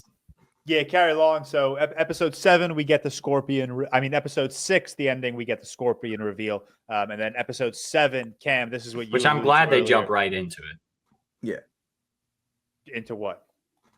Like just they show you Scorpion getting his tail, and they jump not tail. Oh whatever yeah, it is. and then They the jump next right into Scorpion. Yeah. Very next episode, we get Like that the big show ending.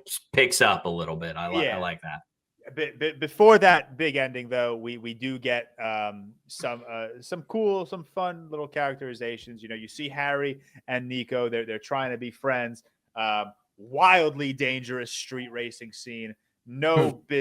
Zero business engaging in that, having driven a car for the first time that day. But Yeah, that it's was crazy. hilarious. Peter is still struggling, like with Nico. You know, she found out he's Spider-Man. She's obviously not happy that her best friend held this. Hypocrite. Yep, we'll get there. Real. But yeah, she's obviously not happy that her best friend withheld this major secret. But the big stuff of this episode, you see Scorpion in action. And he beats the fuck out of Peter, man. He absolutely dunks on this man. It even to a point where like Peter, you know, had the upper hand, thought he won. Norman takes out his earpiece. You see what is this isn't like a confusion part of the episode. Just maybe I'm confused with Scorpion's powers. How did he get out of the webbing? Like, what does he have? His suit should be gamma powered. I don't know if it's gamma powered in the show. To his body, so like I imagine he's getting okay. This was gonna be another point I was gonna bring up, but Doc Ock, he's similar to Alfred Molina's version of Doc Ock is more of like an adaptation of like the Lizard and Scorpion because he gets trapped with the metal arms on his body. Yeah. So that's like one of the major storylines with Matt Gargan in the comics and the 90s show too, is that he gets trapped by the suit that he wears. So that's probably what's going to happen. But that's how he gets out, is using like the whatever powers the suit. He like he's very clearly strong because even when Tombstone gets strong, he can withstand punches.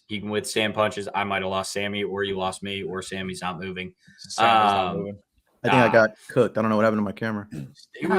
Stay with me. You guys can hear me? Can you guys hear me? We can hear you. We okay. can hear Wait, no. I don't want to go. I don't know what happened. He's very clearly got some sort of super strength. And I think everyone that has like these Doc Ock inventions has some sort of super strength because the person can run really fast and the girl is pretty strong, and they can all take hits from Spider-Man, which you just shouldn't be able to. You should just die. If you took one punch from Spider-Man, even holding back, you should just die. But they very clearly have some sort of like super strength from it. Okay, I think like in the moment I was being stupid and I was like, did that just come from his body? Like what I was like, what the fuck are Scorpion's powers? Mm-hmm.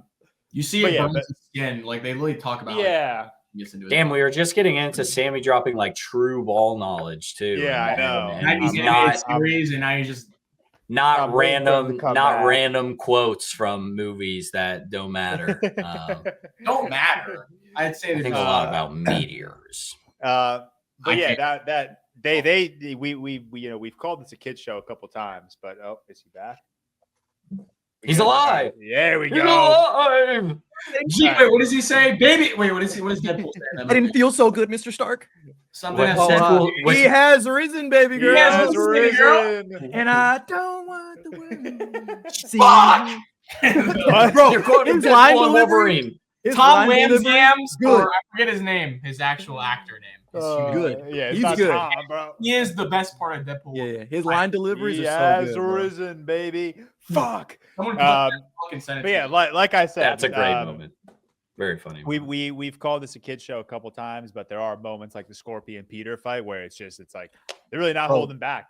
It's like built to ass. I could not believe was beating the shit out of this dude. I didn't think they were gonna show blood and let him get stabbed. I was like, he gets stabbed. Is this invincible? I was like, wait a minute. Yeah. Whoa. I was waiting for Herb Dean to come out of the corner and be like, all right, enough. Stop. No, he got his absolute fucking ass. And it shows you, it showed you again, just another like really like I guess great writing around the character of Spider-Man, just how inexperienced he is. Like he needs Norman. Like the entire time he's getting wailed on, he wasn't saying ouch, he wasn't saying holy fuck, he wasn't saying like a game plan. He was like, Mr. Osborn, like, where are you, Mr. Osborn? Like he was just calling for someone to help him. Again, inexperienced kid. Would you crazy? I'm not gonna lie. Would you consider this scene similar to the one in Homecoming when he has the rubble on top of him? But it's just like that was his vulture. Because that scene is better. I thought the rubble scene is great. 100% because he doesn't have help. He does it by himself. That's when he realizes come on, Spider-Man. Come on, Spider-Man. Great scene, man. I'm so amped for that. I like Spider-Man. Spider-Man's fucking cool, man. Dude, Spider-Man's cool, Homecoming, bro. I love this. He sees his reflection in the water, half Spider-Man. Yeah. mask. Half Spider-Man. It's gliding Good, away. good movie, bro. I This don't was- like the It haters was for like that. his beatdown in the final battle where like Vulture's just wailing on him. Good imagery. Yep. All right, but let's get into like the John back Watts third cooking? of John. Love John well, Watts. Great guy. it doesn't cook too heavy in No Way Home. Shut up. Respectfully. Shut your Sorry. damn mouth. Episode 8. Episode 8, basically, this is like a little bit where we kind of see Norman maybe be a little more aggressive towards Peter than we maybe have. Not aggressive, but just more stern because he. I you know, think one thing we missed real quick way back is that Norman, while we are saying he's like not full villain, he is very clearly shady because he's saying like earlier in the show, he goes to a banquet and he talks to Thunderbolt Ross and he basically is like, hey, with the Sokovia Accords, I'd like to register a superhero, but everything has to be off the record. But still very clearly willing to like give up to get like Ross on his side to give up Spider-Man without him knowing. So he's doing like shady things. But yeah, he's not full-fledged villain by any means in this show, but doing shady things for yeah, sure. He's definitely shady and he's definitely like being a little bit more stern. Like episode 8, he literally just is like, yo, Peter, stop being a bitch. Lock in. Like shit's gonna happen where you're not gonna have me in your ear. You're not gonna have me on your shoulder. You're not gonna have me to defend you. Like you gotta lock in or I can't be a part of this. That's where the line happens, right? With great power comes great respect, right? Is that where that line is from? Like this? Yeah, so episode 8 is when episode 8. Episode 8. Yeah, which one just such a like from Norman Osborn, like it makes sense. Like he's clearly a very egotistical character, very like normal thing for him to say. Crazy to say it to like a 15-year-old kid who just took on this. If I were Peter in that moment, I'd turn into a villain immediately. I'd be like, oh, you're right. Like people should be. I would double take. I've been like, I'd be like, I'm a literal god amongst men. Like you should be bowing down to me. Like that's such a crazy thing to tell someone. That line for me is not on the level, but is up there with the name's Gambit, Mon Ami, remember it. Like just like they get one line for these animated shows to just the fire gif of them writing on paper. And it's the great power comes great respect because as soon as he says that, writing might be fired. Is this writing might be fire? Is this writing fire? They get one line, man, and they just cook with it. Once a show, they'll give me something that I grasp onto and just make my entire personality. And I did not expect them to say it like this early in the show because everyone knows, everyone that says that line dies immediately right after. But for them to flip it, I mean, you're obviously when you first hear it with great power, you're immediately thinking, oh, he's going to say with great power comes great responsibility. He's going to say it. Okay. And it says respect. And on the surface, you're like, oh, that's kind of like basic. Like I wasn't, but then once, like George said, once you look at it in Norman's character, no, it's exactly like what he would think. He thinks having this great power is what gives you, or what is it with great? With great power. Comes great respect. You get respect with this great power. Sharing my abilities. Like I'm great. And that's his North Star. That's what points him throughout the way. And that's why he does these devious things, but he's also kind of charismatic. And that's what makes him such an interesting, complex character. Like, damn, they did fucking cook, Cam. You were right. Remember it. They could. It's sick. Gosh. It's sick. Another, this is remember it. I'm gonna praise the live action trilogy for a second. Well, technically not part of the Spider-Man trilogy, but from Civil War. What Peter tells Tony the first time they meet up. Basically, like when you have these powers, and then the bad things happen. They happen because of you, or something along those lines. And like that's the OG with great power comes great responsibility line in the MCU. And that's what I think of every time now because I really like that. That's like Peter understanding what it means to have great power and great responsibility, but he needed someone to tell him that. Or the Tatham one. The character? No, stop. Or the best interpretation of the character? I believe that if you have the power, then you should have the respect. Please stop. Not responsibility. Not choice. Not choice. But responsibility. That's it. Thank you. What an awful fucking line. Why did they retread that? That is the classic. Like that movie would have been so good if they just did not do the origin. I like that movie. Not that There's- part. I like there's that as- movie. There's aspects of that Tasm. movie that are genuinely Wait, I'm good. brain dead. What movie are we talking about right now? We're Tasm. talking about Tasm. Well, like, Tasm. why cut, bro? Like, why cut The out Amazing the Spider-Man. lizard? Don't For cut what? out the lizard's family. It's a good That's like movie. so integral to his fucking character. It's a cool But it's a fun movie. I I'm, thought- Hey. I'm done. I'm not gonna. Fine movie. Fun movie. He's got you on your computer, you know.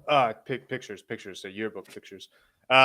Anyways, episode Horny. 8 ends with Or- episode 8. Who puts just a girl on his laptop, like a girl from your school? It was laptop lock screen. He was touching up What? stuff. He was Yeah, touching up he's stuff. touching Remember? up stuff. Stop. Oh my God. By the way, he tells her he's Peter 2 minutes after they become friends. Oh, Or, yeah. sorry, he's he's Spider-Man. Yeah, he's Okay. Spider-Man. He tells, But it's Emma Stone. Like It's Emma. yeah, all right, real. She invites him over for Branzino, and he says, "I'm Spider-Man." Yep. Play the hits. I'm Spider-Man. by the way- after getting in a fight with her dad Branzino. about Spider-Man. Yeah. By the way, Yeah. shout out to the Jizz Man at the table. Shout out Skylar Gizondo. Yes. What did he say? The He Jizz Man. actually has a good line in there. What did he say? Up his what dad? That's what he says. He instigates. D1 instigator. Up his what dad? Legendary.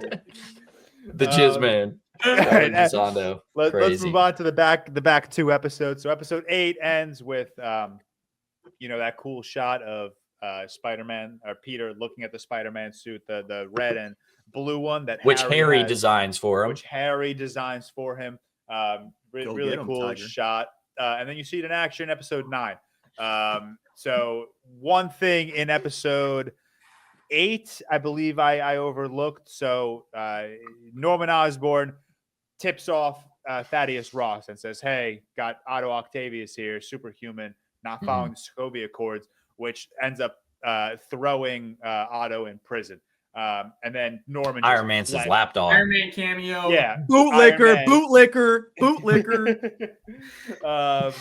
Lapdog. Norman goes to prison just to fucking flex on Otto, like, "Yo, I did that. You're in jail because of me." you fucking Wait. pussy." Can we glaze his escape scene for a second? Because it reminded me a lot of the Oh, hospital my scene from God. Spider-Man 2. When she gets Yeah. dragged away, I was like, ah! They know what they're doing. I love this so I much. loved, and now I'm skipping to the end of like episode 10, but I love that shot of Otto in the prison cell with the papers of the drawn out tentacles. I was like, damn, that's so. I hope fucking they actually give him 8 metal arms. Just Yeah. so Peter can be like, "You have 8 metal arms, dude? That's awesome."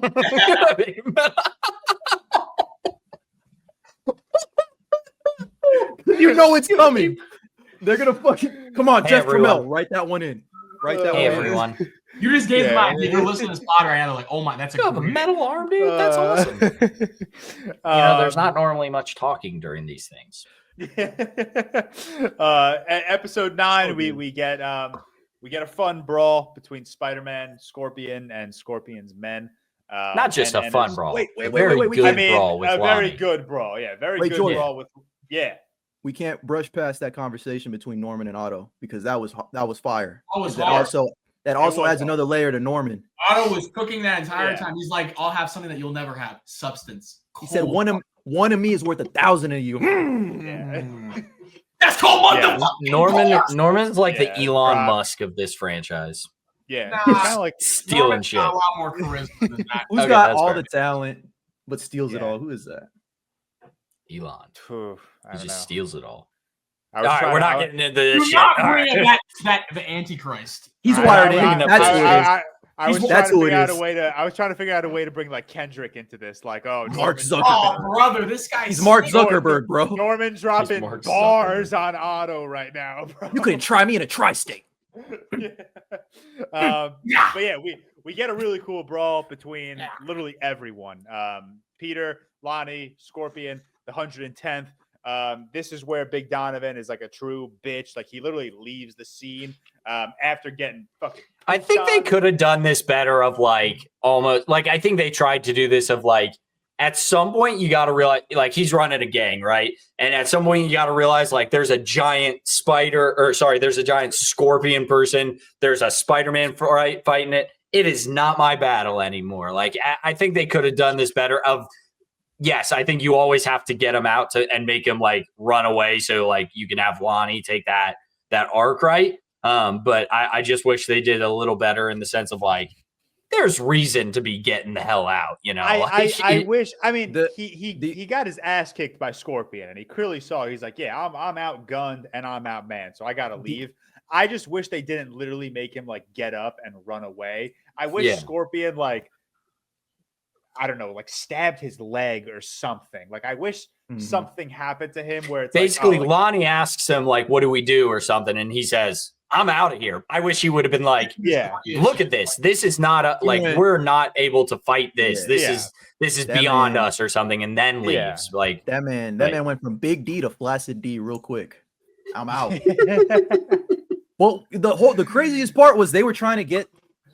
So I guess they were like in between a rock and a hard place because they were trying to get the payload or the truck that has all the weapons or whatever. Load of all of Otto Octavius. That's crazy. Scorpion put the fear of God in that man. This was literally Homecoming. This was Homecoming. They're trying to steal the shipment from Stark Tower. Yeah. I told you he's an evil Iron Man. Because they can't write shit. They just made it. I mean, yeah. Hold on. When Scorpion, so it's like all the same thing. They're gonna make Norman become Iron Patriot or some dumb shit. This was probably a couple episodes ago, but when Scorpion says, "I brought a knife to a gunfight," I was like, "Oh, great line." Okay, great mijo. line. I was like, "Okay." I like that. I like this Scorpion. Little. I thought they were gonna do a little stereotypical. I saw a tweet of like Lonnie and Tombstone, and someone said like this is the most. It might have been a Supes tweet, I can't remember. Of like this is the most like heartbreaking arc of the show or something. And I saw that and thought we were gonna get like Tombstone at the end of this episode. So I like that we didn't. And we can talk at the end of episode 10, like they teased it a little bit. And obviously he gets some super strength through the gas that is in it. Which I'm guessing like all of these suits almost have that gas in it, maybe like we were talking earlier, that give them some sort of super strength. But yeah, so Lonnie obviously gets in the Oscorp truck, is looking for a weapon of some sort, knocks over a gas canister, and that's kind of the start of his Tombstone arc. Gets that super strength. He still got some melanin in him, so he still looks good. So. Still got some melanin in him. For now. The braids are going to be on very soon. He's about to prove that black does crack in a little bit. He's going to prove it. Gets that super strength, get that durability. He teams up with Spider-Man, and Peter takes. This was like that. Alex, you texted us like that Toby parallel where Spider-Man takes that Norman advice to heart, and he just like he's not backing down on Scorpion. He's about to kill Scorpion, and Lonnie steps in. He's like, "Nah, don't." Like you're shout out Lonnie. Still like, dude, this isn't you. Chill out, bro. Yeah. It's not you. Yeah. Like, Lonnie still had that humanity in him, which I like. Lonnie was literally like, that's why don't do that. Which is why I felt like they should have had Lonnie like try to like kill him or something. This is the thing that Lonnie's just a great guy, I guess. Like, so I don't know how they're ever gonna have to be like. I think it only makes sense for Lonnie to be that guy because he's always been that guy. In this entire show is presented him being that guy. So like I like that. I mean, I'm nervous for his like his turn. Like, Lonnie, take your. I think they've already done a good job. I like him so much. That's the thing. Like I like him so much. They've already done a good job of like starting his turn with like. At some point, like when Big D gets out, Donovan gets out, like he can get out. Any of them can get out. And so at this point, he's made the choice. This is what he wants to do is like, and then they start off talking like, hey, we want to do this heights. So I think they've all done a good job at like starting that turn. They even started in episode 8 when Pearl confronts him, and Pearl was like, hey, like it's either the gang or me. And he literally says, well, I guess I'll see you later. And she walks away. It's like, that's like, obviously he chooses the gang over her.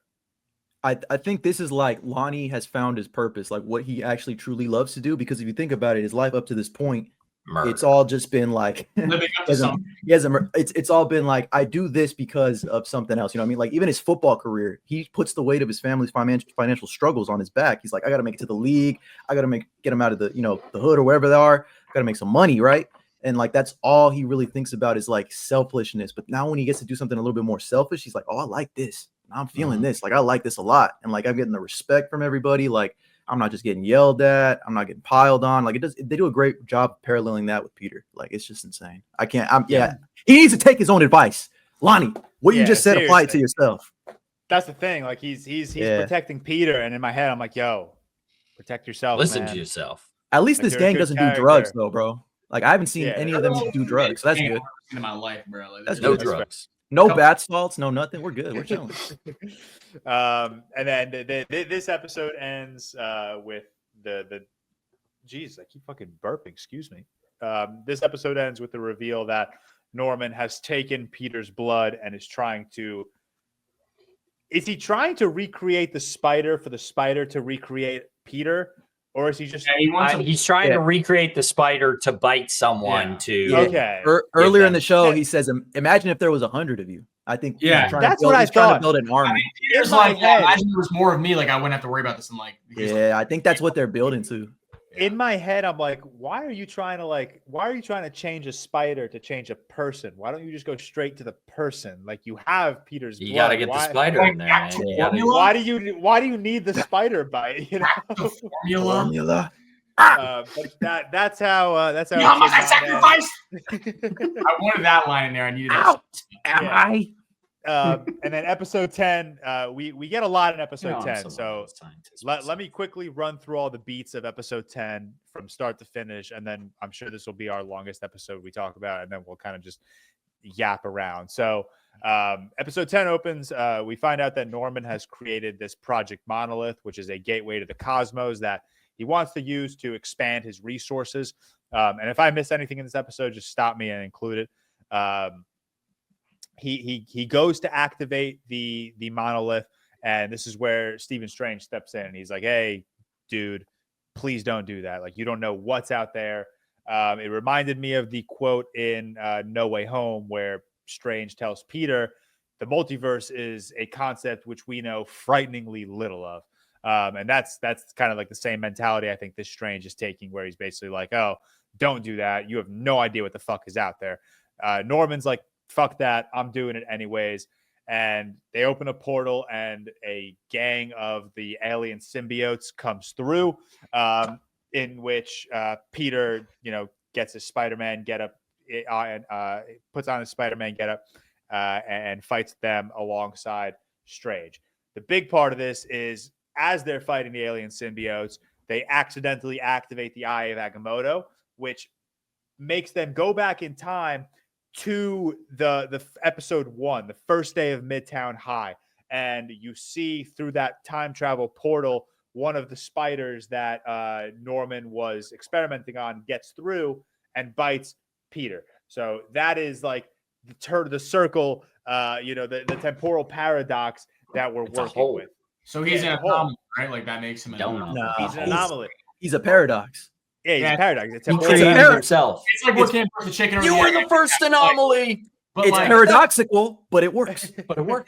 Yeah, that's literally what it is. Was he not supposed to be Spider-Man? Like where? So my thing is like, where the fuck do these powers come from? It's just the endless cycle of nothing. How did it start? That's where my head is. Chicken or the egg? Like where does it start? Like in this universe, where does I guess they're just never gonna answer. The first Peter gets power, but it's a crazy paradox. That doesn't matter. We'll never get the answer. Hold on, wait a minute. An Osborn needs Spider-Man's blood? Are they making Task 2 better than Task? You're a fraud, Spider-Man. I'm not gonna lie, it's just not just a cheap gimmick. Like the paradox thing doesn't really add much. Like it's just like I just thought it was cool because he might. No, it's just a fun callback because at the start of the episode, maybe not a fun callback. But is that not like Peter would have to be an anomaly in this universe? Like he wasn't supposed to get it, but Strange is like the Time Stone just made that possible. So like, does that make my like Miles? Like that's what I would think, but I don't know because of this whole anomaly talk is dumb because. Yeah, because for one, it's like, oh, it has to be from a different universe, but this spider didn't crackle. From the future, but even then, bro, like when the Spot shows us the future, and we're going on to the Across the Spider-Verse tangent now, but when the Spot shows us the future, it's like that spider was supposed to bite Miles, so Miles is an anomaly. You think about it. It was the wrong universe, though. It was the wrong universe. If that spider didn't bite you, your Peter would still be alive. That old monologue, come on, and he said, "Nah, I'm gonna do my own thing." Well, not yet. Yeah, I know. Yeah. That is true. But yeah, no, there's just no way because that spider. That spider was supposed to be Mike Miles, who become of the Miles of Earth 42, who becomes That's a good point. the Prowler. I'm the Prowler. Because he doesn't necessarily say that every Miles is an anomaly. He just says you specifically. No, You are an anomaly. The other Miles. Yeah. So Yeah. Okay. I'm counting Peter as an anomaly. I think it's cool because Peter is not the only person that can be Spider-Man. It makes him great. I think Cam's No absolutely right. one's We're getting mad at I Gwen. don't think it matters. Like we're never. It's just gonna one find- Spider-Man per universe. One spider. I think in this universe, I think we just have to accept that this is a bootstrap paradox that's just never going to be resolved. Like it's never going to be resolved. It's a continuous loop that we just kind of got to accept. Which I don't know. I kind of think it's cool. Like Yeah. No, I think it's a fun twist for sure. Yeah, like in the moment, I was like, oh, that's kind of fucking cool. Like okay, because at first, when episode 1 opens and you see Strange come through a portal, I thought that was like another multiverse portal. So Yeah. I thought we were going like down the Spider-Verse route where this Peter was not supposed to be Spider-Man. It is an anomaly. But now it's like more clear that, oh, that's not the case. This was his version of Strange. And it's just this chicken versus egg temporal paradox that we just kind of got to run with. Thinking about that, it's just like Yeah. My brain It's hurts just already. it's just there to be cool, realistically, in the end of the day. It's just like it's a neat. Yeah. It is cool. It's cool stuff. Like Tenet. Oh, and Ned could use the sling ring. Ned Leeds can use the sling ring.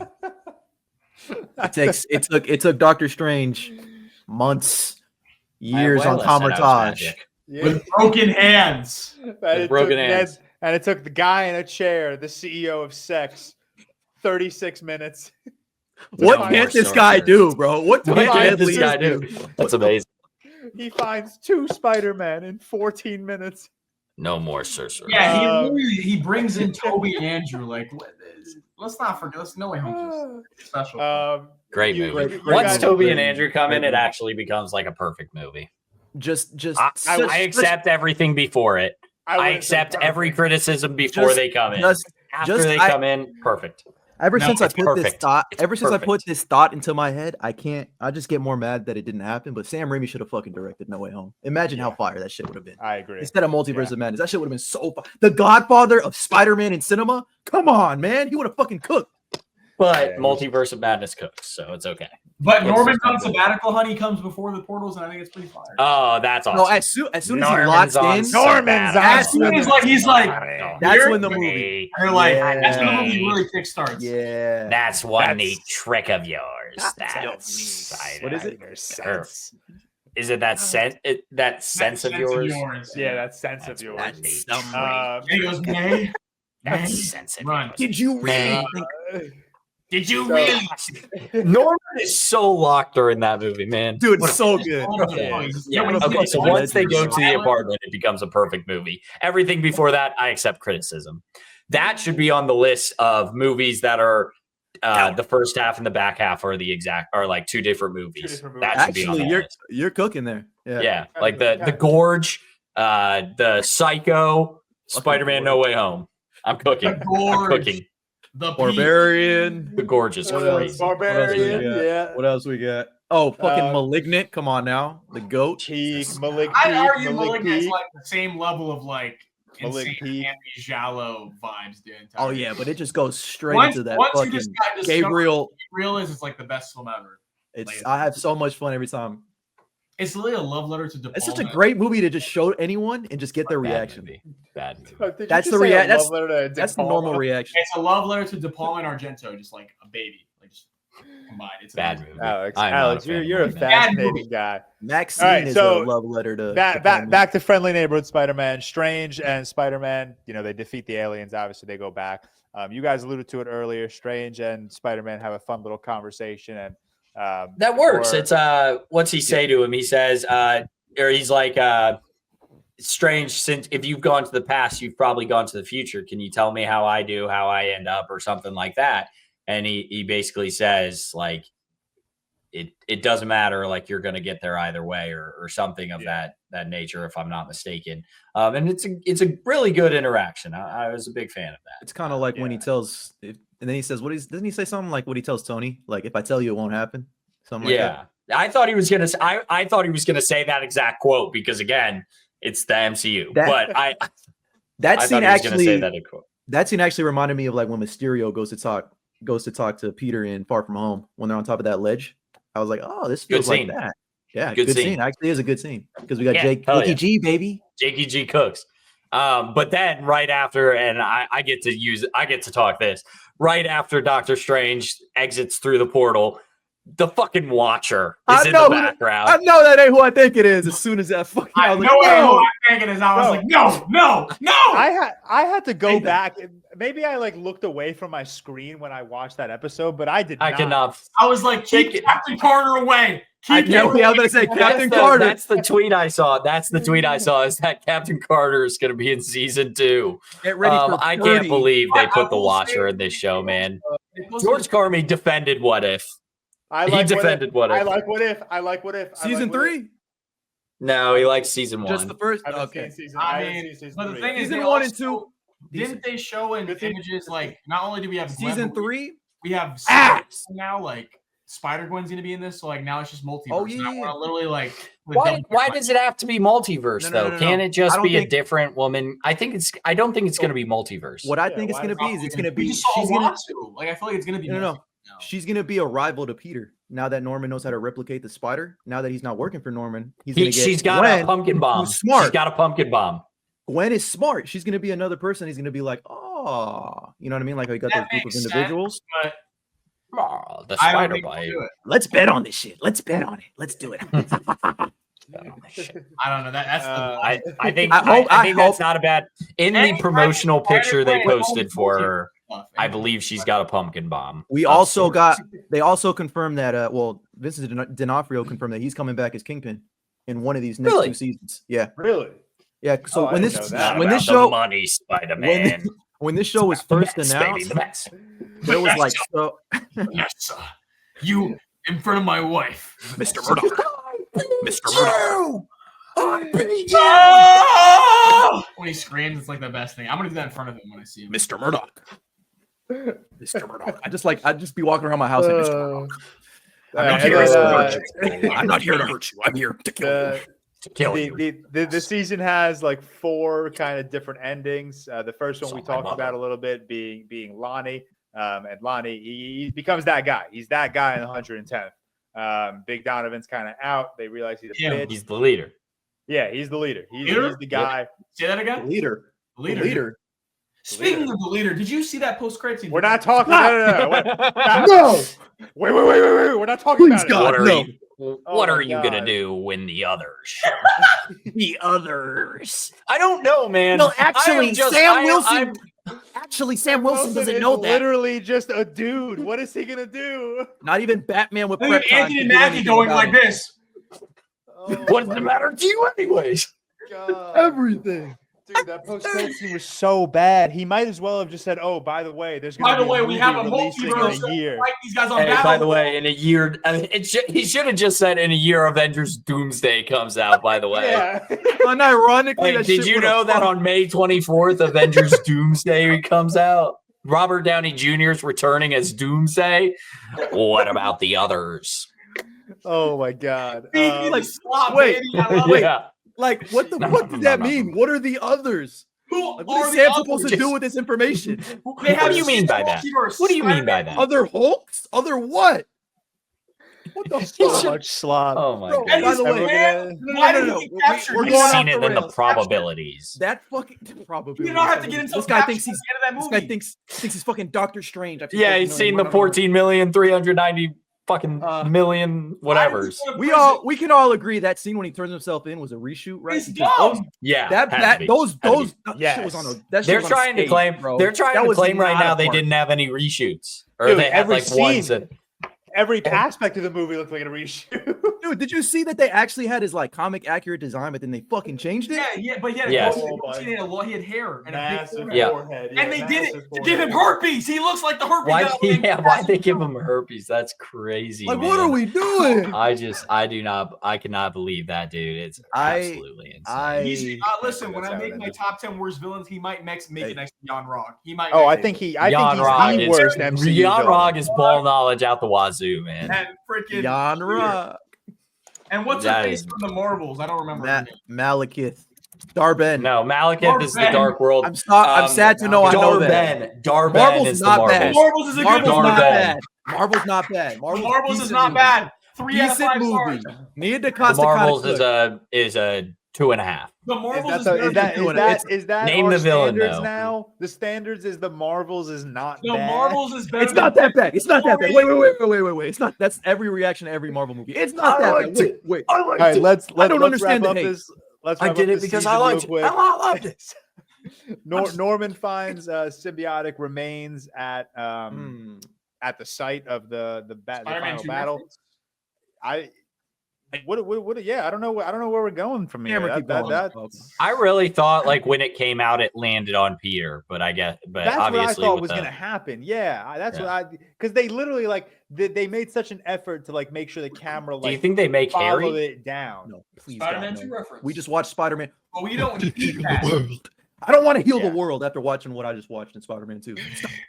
Is Venom getting overused, or are you excited to see him again? I'm I excited. just think to see he's it being used improperly, is what I would again. say. Yeah, There's no way Venom got a trilogy before Man of Steel.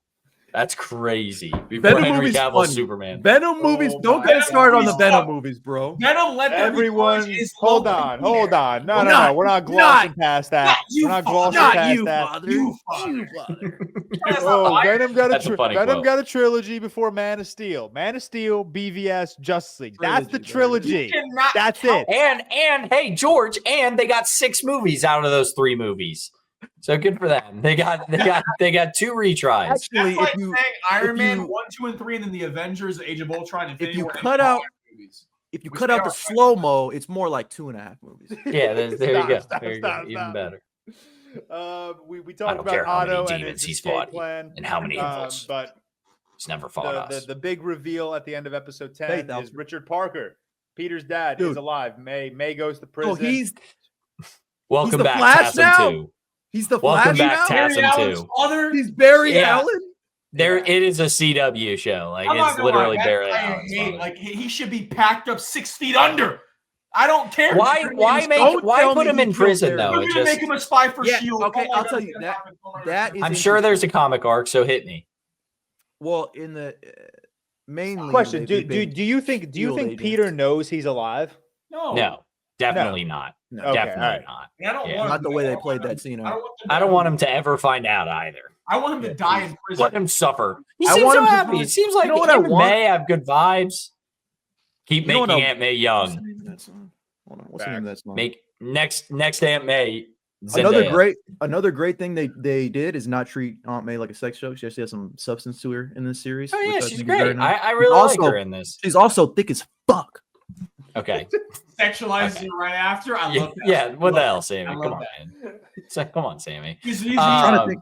What's this guy's fucking name? What's Help me learn Phillips? a little ball. I hope knowledge, in Sammy. season 2 Peter finds a fucking calculator with coins to With a coins fucking, in it. Goes to a Uh, Philip Phillips starts playing. Roosevelt. and then he Roosevelt. No. Roosevelt, whatever. A fucking Yep, the Secret Roosevelt train. lab. He used to take the Roosevelt train every I hope- night.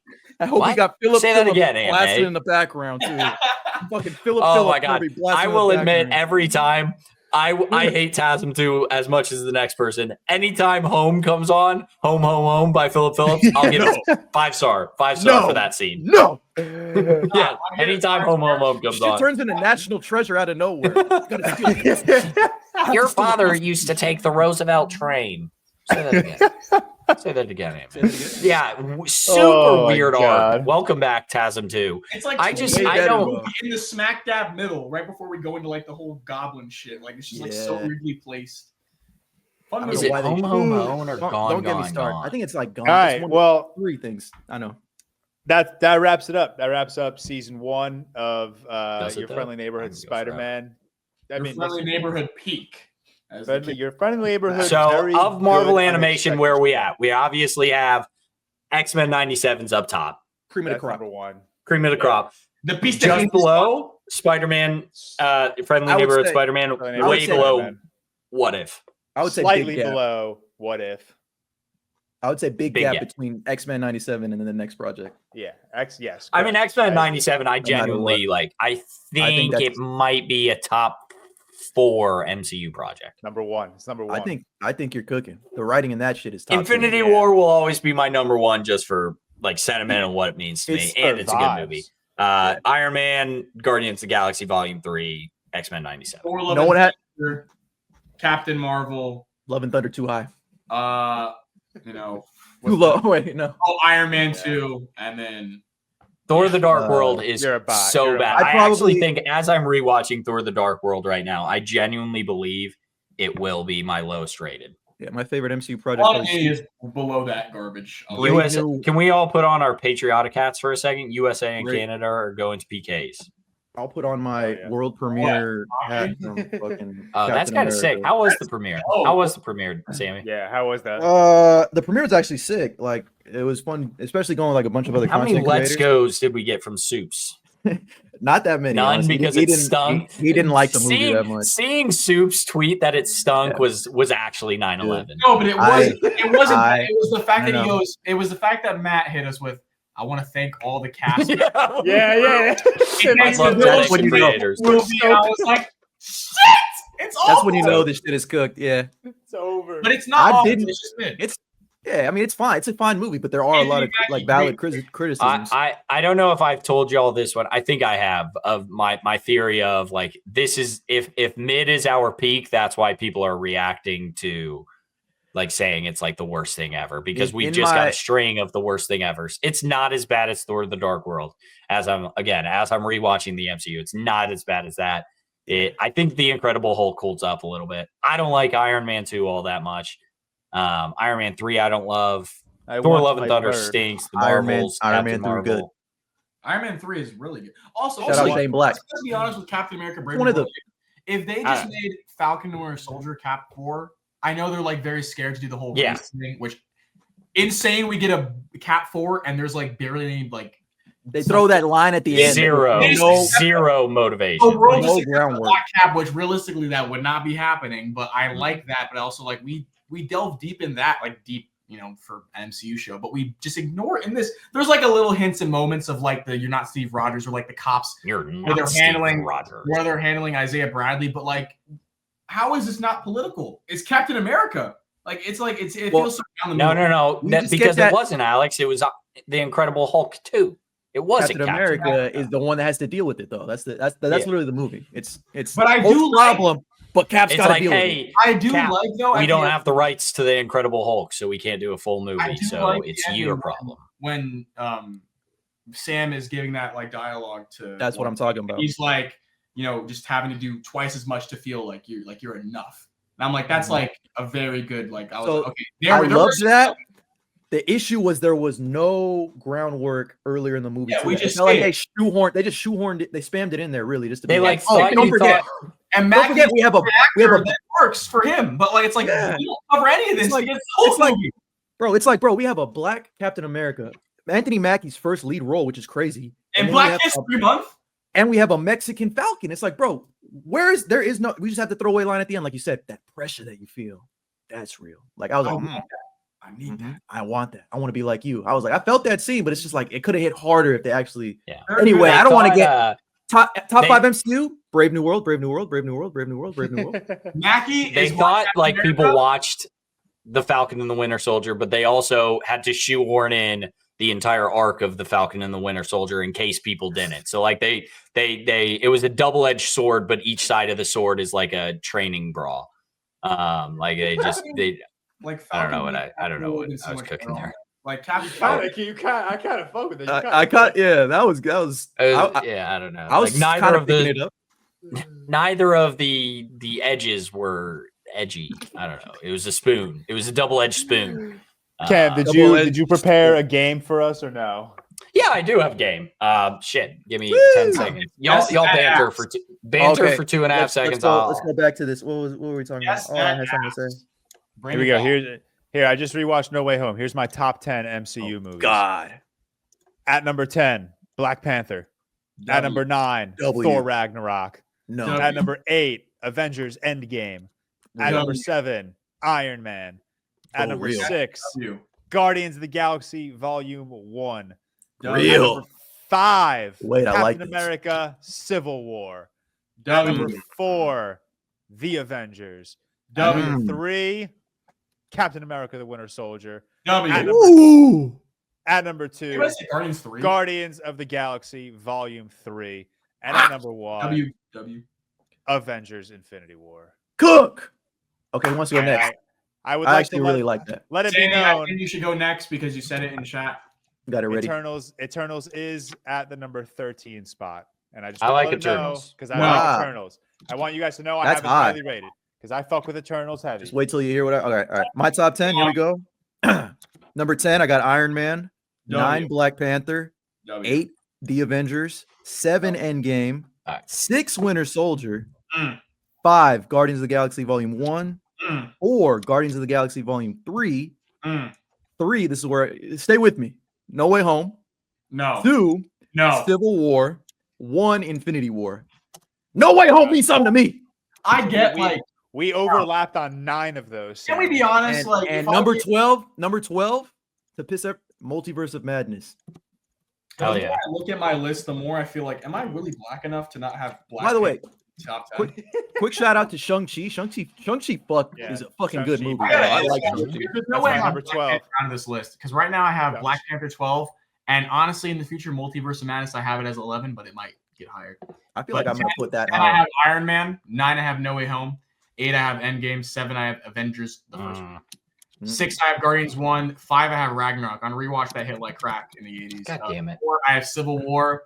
3 I have Guardians 3. 2 I have Winter Soldier, and 1 I have Captain Marvel. Okay. I Miss Marvel, I you met- mean? give your bottom 10 because I messed up and then I apparently deleted time, everything. take your time, that I take did. your How do I not get? All right. I got you ready. I got it ready right here. You want to go? Bottom You have it, George? 10. I I got got it. it ready. Who wants to We're, go we're first? going. Go, We're George. Go, going. George. Canceled by Disney So- first. Number 10. I got Thor: Love and Thunder. That's Okay. that's not the worst. That's like the 10th worst. Number 9. Guardians of the Galaxy Volume 2. Fuck that. No, movie.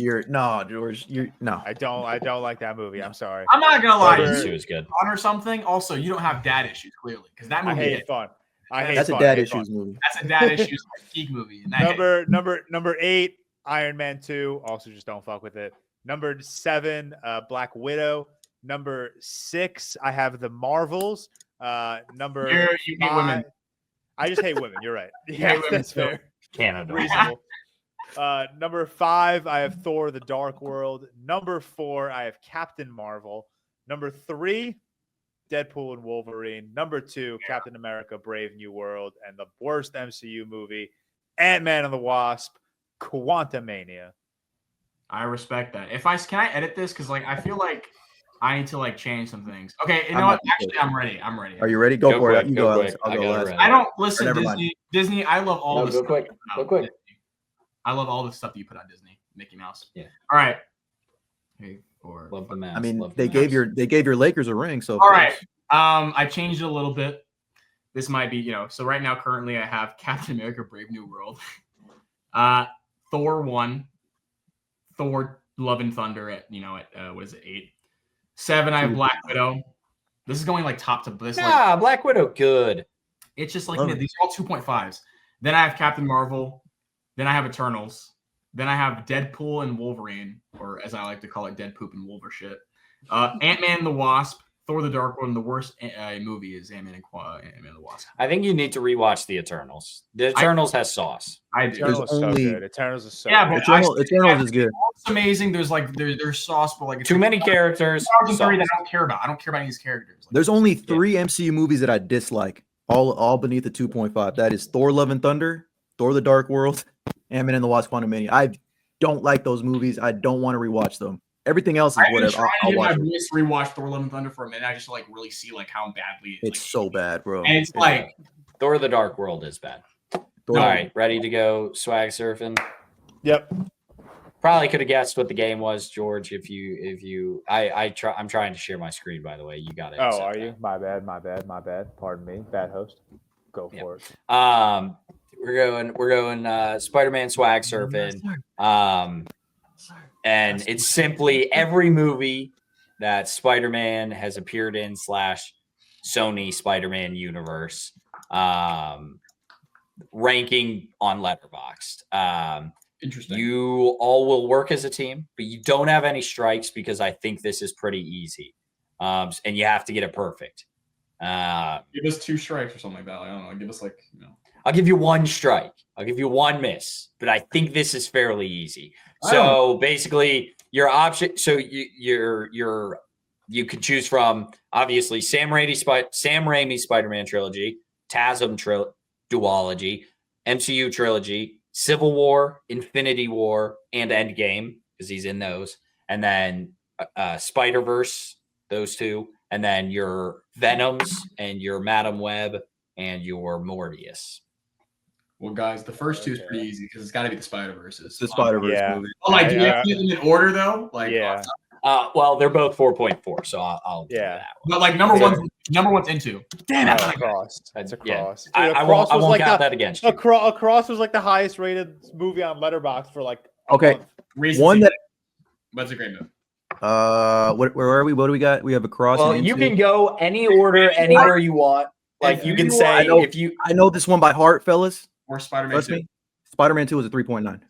Correct. It's one of those. It's one of those 3.9s. I'm mad because it should at least be a 4. I remember every single time I watch it. Is the 4 Infinity War? Yeah, the 4 is Infinity War, and I think the other 3.9 is Endgame. Oh, is Endgame a 3? Ooh! I thought Endgame was a 3.8. I trust like the bottom one low key has to be Morbius. But, like I feel like No, does he appear? No. The bottom one is Spider-Man Lotus. I don't have Spider-Man Lotus on here, but sorry. 1.5. I didn't know. too high Is that anyway. on? Is that on Letterboxd? I have no idea if it's on Letterboxd. All right, 3.8 and 3.8 for definitely like Spider-Man 1, the first one. No, it is 3. not. 3.8 is No Way Home, and I know that. Sorry, no, I meant Lotus is not on Lotus is not on Letterboxd. No way. Yeah, No Way Home is a 3.8 for sure. Yeah, No Way Home is a 3.8. The first Spider-Man has to be a 3.8. There's just no way it's not. I think it's a 3. There's no way There's no way that Spider-Man 1 is lower than a 3. Yeah, there's no way. It's 3.8. Yeah, it's 3.8. Yeah. Come on. Keep cooking. It's not that hard. I just thought it would be fun if you could get it perfect. Yeah. 3.6, I think is. You think it's Homecoming? No. Far From Home is not as much liked. Far From Home is like a 3.1, I think. Wait, what? Oh, so what you have left? Spider-Man 3 has to be no. Spider-Man What 3 you has have a lower left- rating. I No, think. Spider-Man 3's got a lower weighting. But I feel like the recency bias, people coming in saying you get a high score. I don't know. I feel like it's. Yeah, I don't know. Dude, that the 1.5 and 1.6, there's no doubt in my mind it's Madam Web and Morbius. I just don't know which one's which. Which one would be higher rated? Does that even fucking count? Is he Should in? we those? go to the No, sorry, he's not in No, those, he said- but he said. they are on it's- this list. Yeah, Oh, The okay, so it's Sony like- Spider-Man universe, can't say. and Got it, then got the it. movies he's in. So Yeah. Gotcha. your trilogies, your duology, and your Civil War, No Way, It's gonna irk me. Endgame, Infinity War. It's gonna irk me when I see Spider-Man Far From Home is the 3.6 and 3.5. I feel like that's what it's one of those. It's gonna be two Far From that Home must 3.6, then Spider-Man 3.5, and it's gonna really irk me. No, People fucking yeah. love those movies. I could see So it's Far like- From Home being- Oh, Civil War, right? Have we said Civil War? Oh, we didn't say Civil Oh War. shit! It's 3.6 is Civil Yeah, War. Civil Yeah. War has got to be a That's the 3.6. most accurate thing ever. Yep. Yeah, There we go, yeah, there we go. yeah. Okay, cool. Smart Sammy tactics. Okay, 30, 3.6, 3.5. I think 3.5 got to be one of the either Homecoming or Far From Home. I don't know if I want to lock it in though. I don't know. Why is Spider-Man 3 getting disrespected like this? What the hell? They No, don't I like think it on Letterboxd. I think it's safe to lock in 3.5 and 3.4. I think as one being Far From Home and one being Homecoming. Yeah, I think that's Yeah, Those are generally well received. Far From Home is low key rated higher because if they jig You Joe think? Aura. Don't quote me. Yeah. Don't quote me. But I feel like the people All right. love that movie for Jake Gyllenhaal. All we right, have one please. strike, Cam. How many strikes do we have? Yeah, you got one Yeah, strike. what I That's do. fine. Can we Do get we two want big to ones? Do we want to commit? I don't know. It's just Yeah, y'all talk. But All right. What do we want to commit to? Far From Home or Homecoming? I'm with whatever. I think Homecoming. wait. I think we should just say I like think it's. I don't know, bro. I think it's I'm Homecoming. gonna get Far From Home. I'm gonna get Far From Home. I'll take the blame. Fuck. Am I gonna have to split the vote? We have one yeah, Homecoming. right one now Far I'm gonna let you split the vote just because I heard George say Homecoming. From- and then Alex all right. and So Far I From have Home. to. I have to fucking pick one. Dude, All right. There you lock go. it. Say, this is your legacy on the line. Yeah, Fire! All of the drones now. So you're locking in 3.5 as Far From Home. Yeah, that's what he's saying.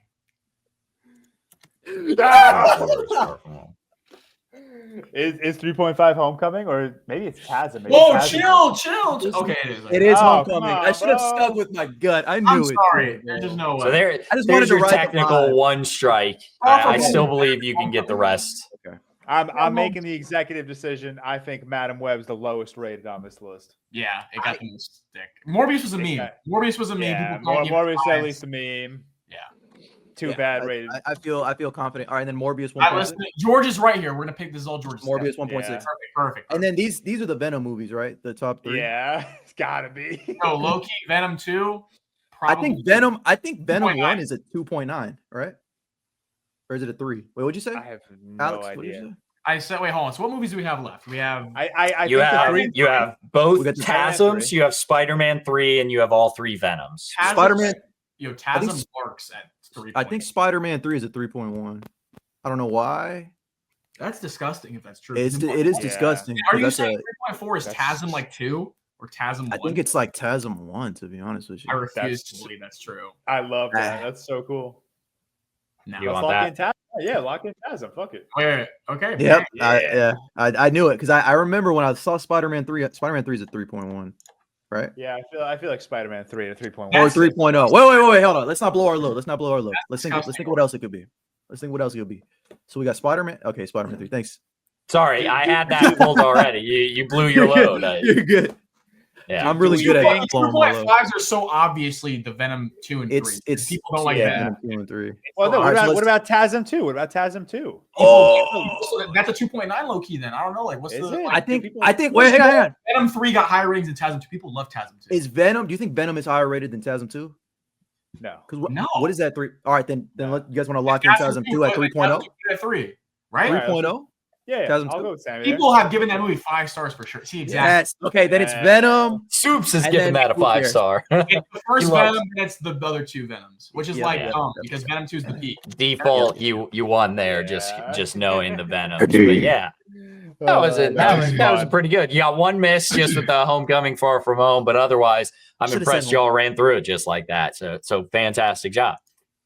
Fantastic I'm win the there. blind rig MCU baddies. That's Let's do it. Gets that ass. Gets that ass. Exclusive. All right. America's ass. All right, that'll do it. Nice little bonus 2 hour and gonna come out to about 2 hour and 15-minute episode. Sammy and Alex, we obviously always appreciate you guys coming on, and like we said, a couple weeks time, hopefully our schedules align where we can do this for Invincible and Daredevil and Andor. So hopefully we have a lot more of these bonus episodes coming in. I'm sure our audiences between the podcast and TikTok overlap, but plug yourselves. Where can we find you, Sammy? Where you're everywhere? Tell us.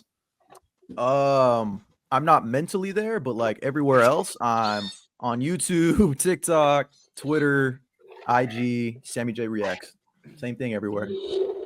Alex Coleman, where you at? Tell us. Talk to us. I chose the complicated business model of having different ads on every platform. So just Yeah, you. Alex Coleman on TikTok with 2 N's, like you see there. On And then Twitter. just check the link in bio. Link 'em. Yeah, there's I hope I say this to you. They're all different platforms. If you want to Yeah. type shit. It's true. You know where he's at. As always, shout out to our executive producer. Any last Mr. quotes? Stefan Johnson. Yeah. Any I last? think I'm quoted out. I gotta get one out. I got you. I think a lot about meteors. The end. Start again. Now it's not. We didn't have to go. Oh shit! I felt like I was there now. Holy shit! Yeah. Well, I was just born yesterday. You're so a good one. naive. All right, we'll end it there. Shout out to our executive producers, Stefan Johnson, Devin Willett, Alex Kephart. Cam, I love you. I always Love you, dude. appreciate you. Of Always a course. pleasure. And Count the to- quote. Someone I gotta count. wake up in 5 hours. Yeah, I was gonna say it's midnight for Cam and I, so we're gonna wrap up so we can get And to Alex. bed and go to work tomorrow. And Alex, of course. He's a night owl though. Night West owl. side. Everyone else, we will see you. Patrons, we'll see you today. This episode is dropping on Friday, so patrons, if you want to go check out, we did a review of what the fuck did we review this year? David Lynch's Blue Velvet. Blue Velvet. Holy shit! I just had the craziest brain fart. Good film. R.I.P. my guy. Oh wait, Yeah, George. all right. George, you forgot to say. Family Matters is the best diss out of. Shut the Get this fuck guy. Get this guy the fuck Get out this of guy here. off. Get him off. All right. Off. Turn him off. We'll see everyone else on Monday for the next Real Talk episode. I gotta We go will to see you bed, guys. y'all.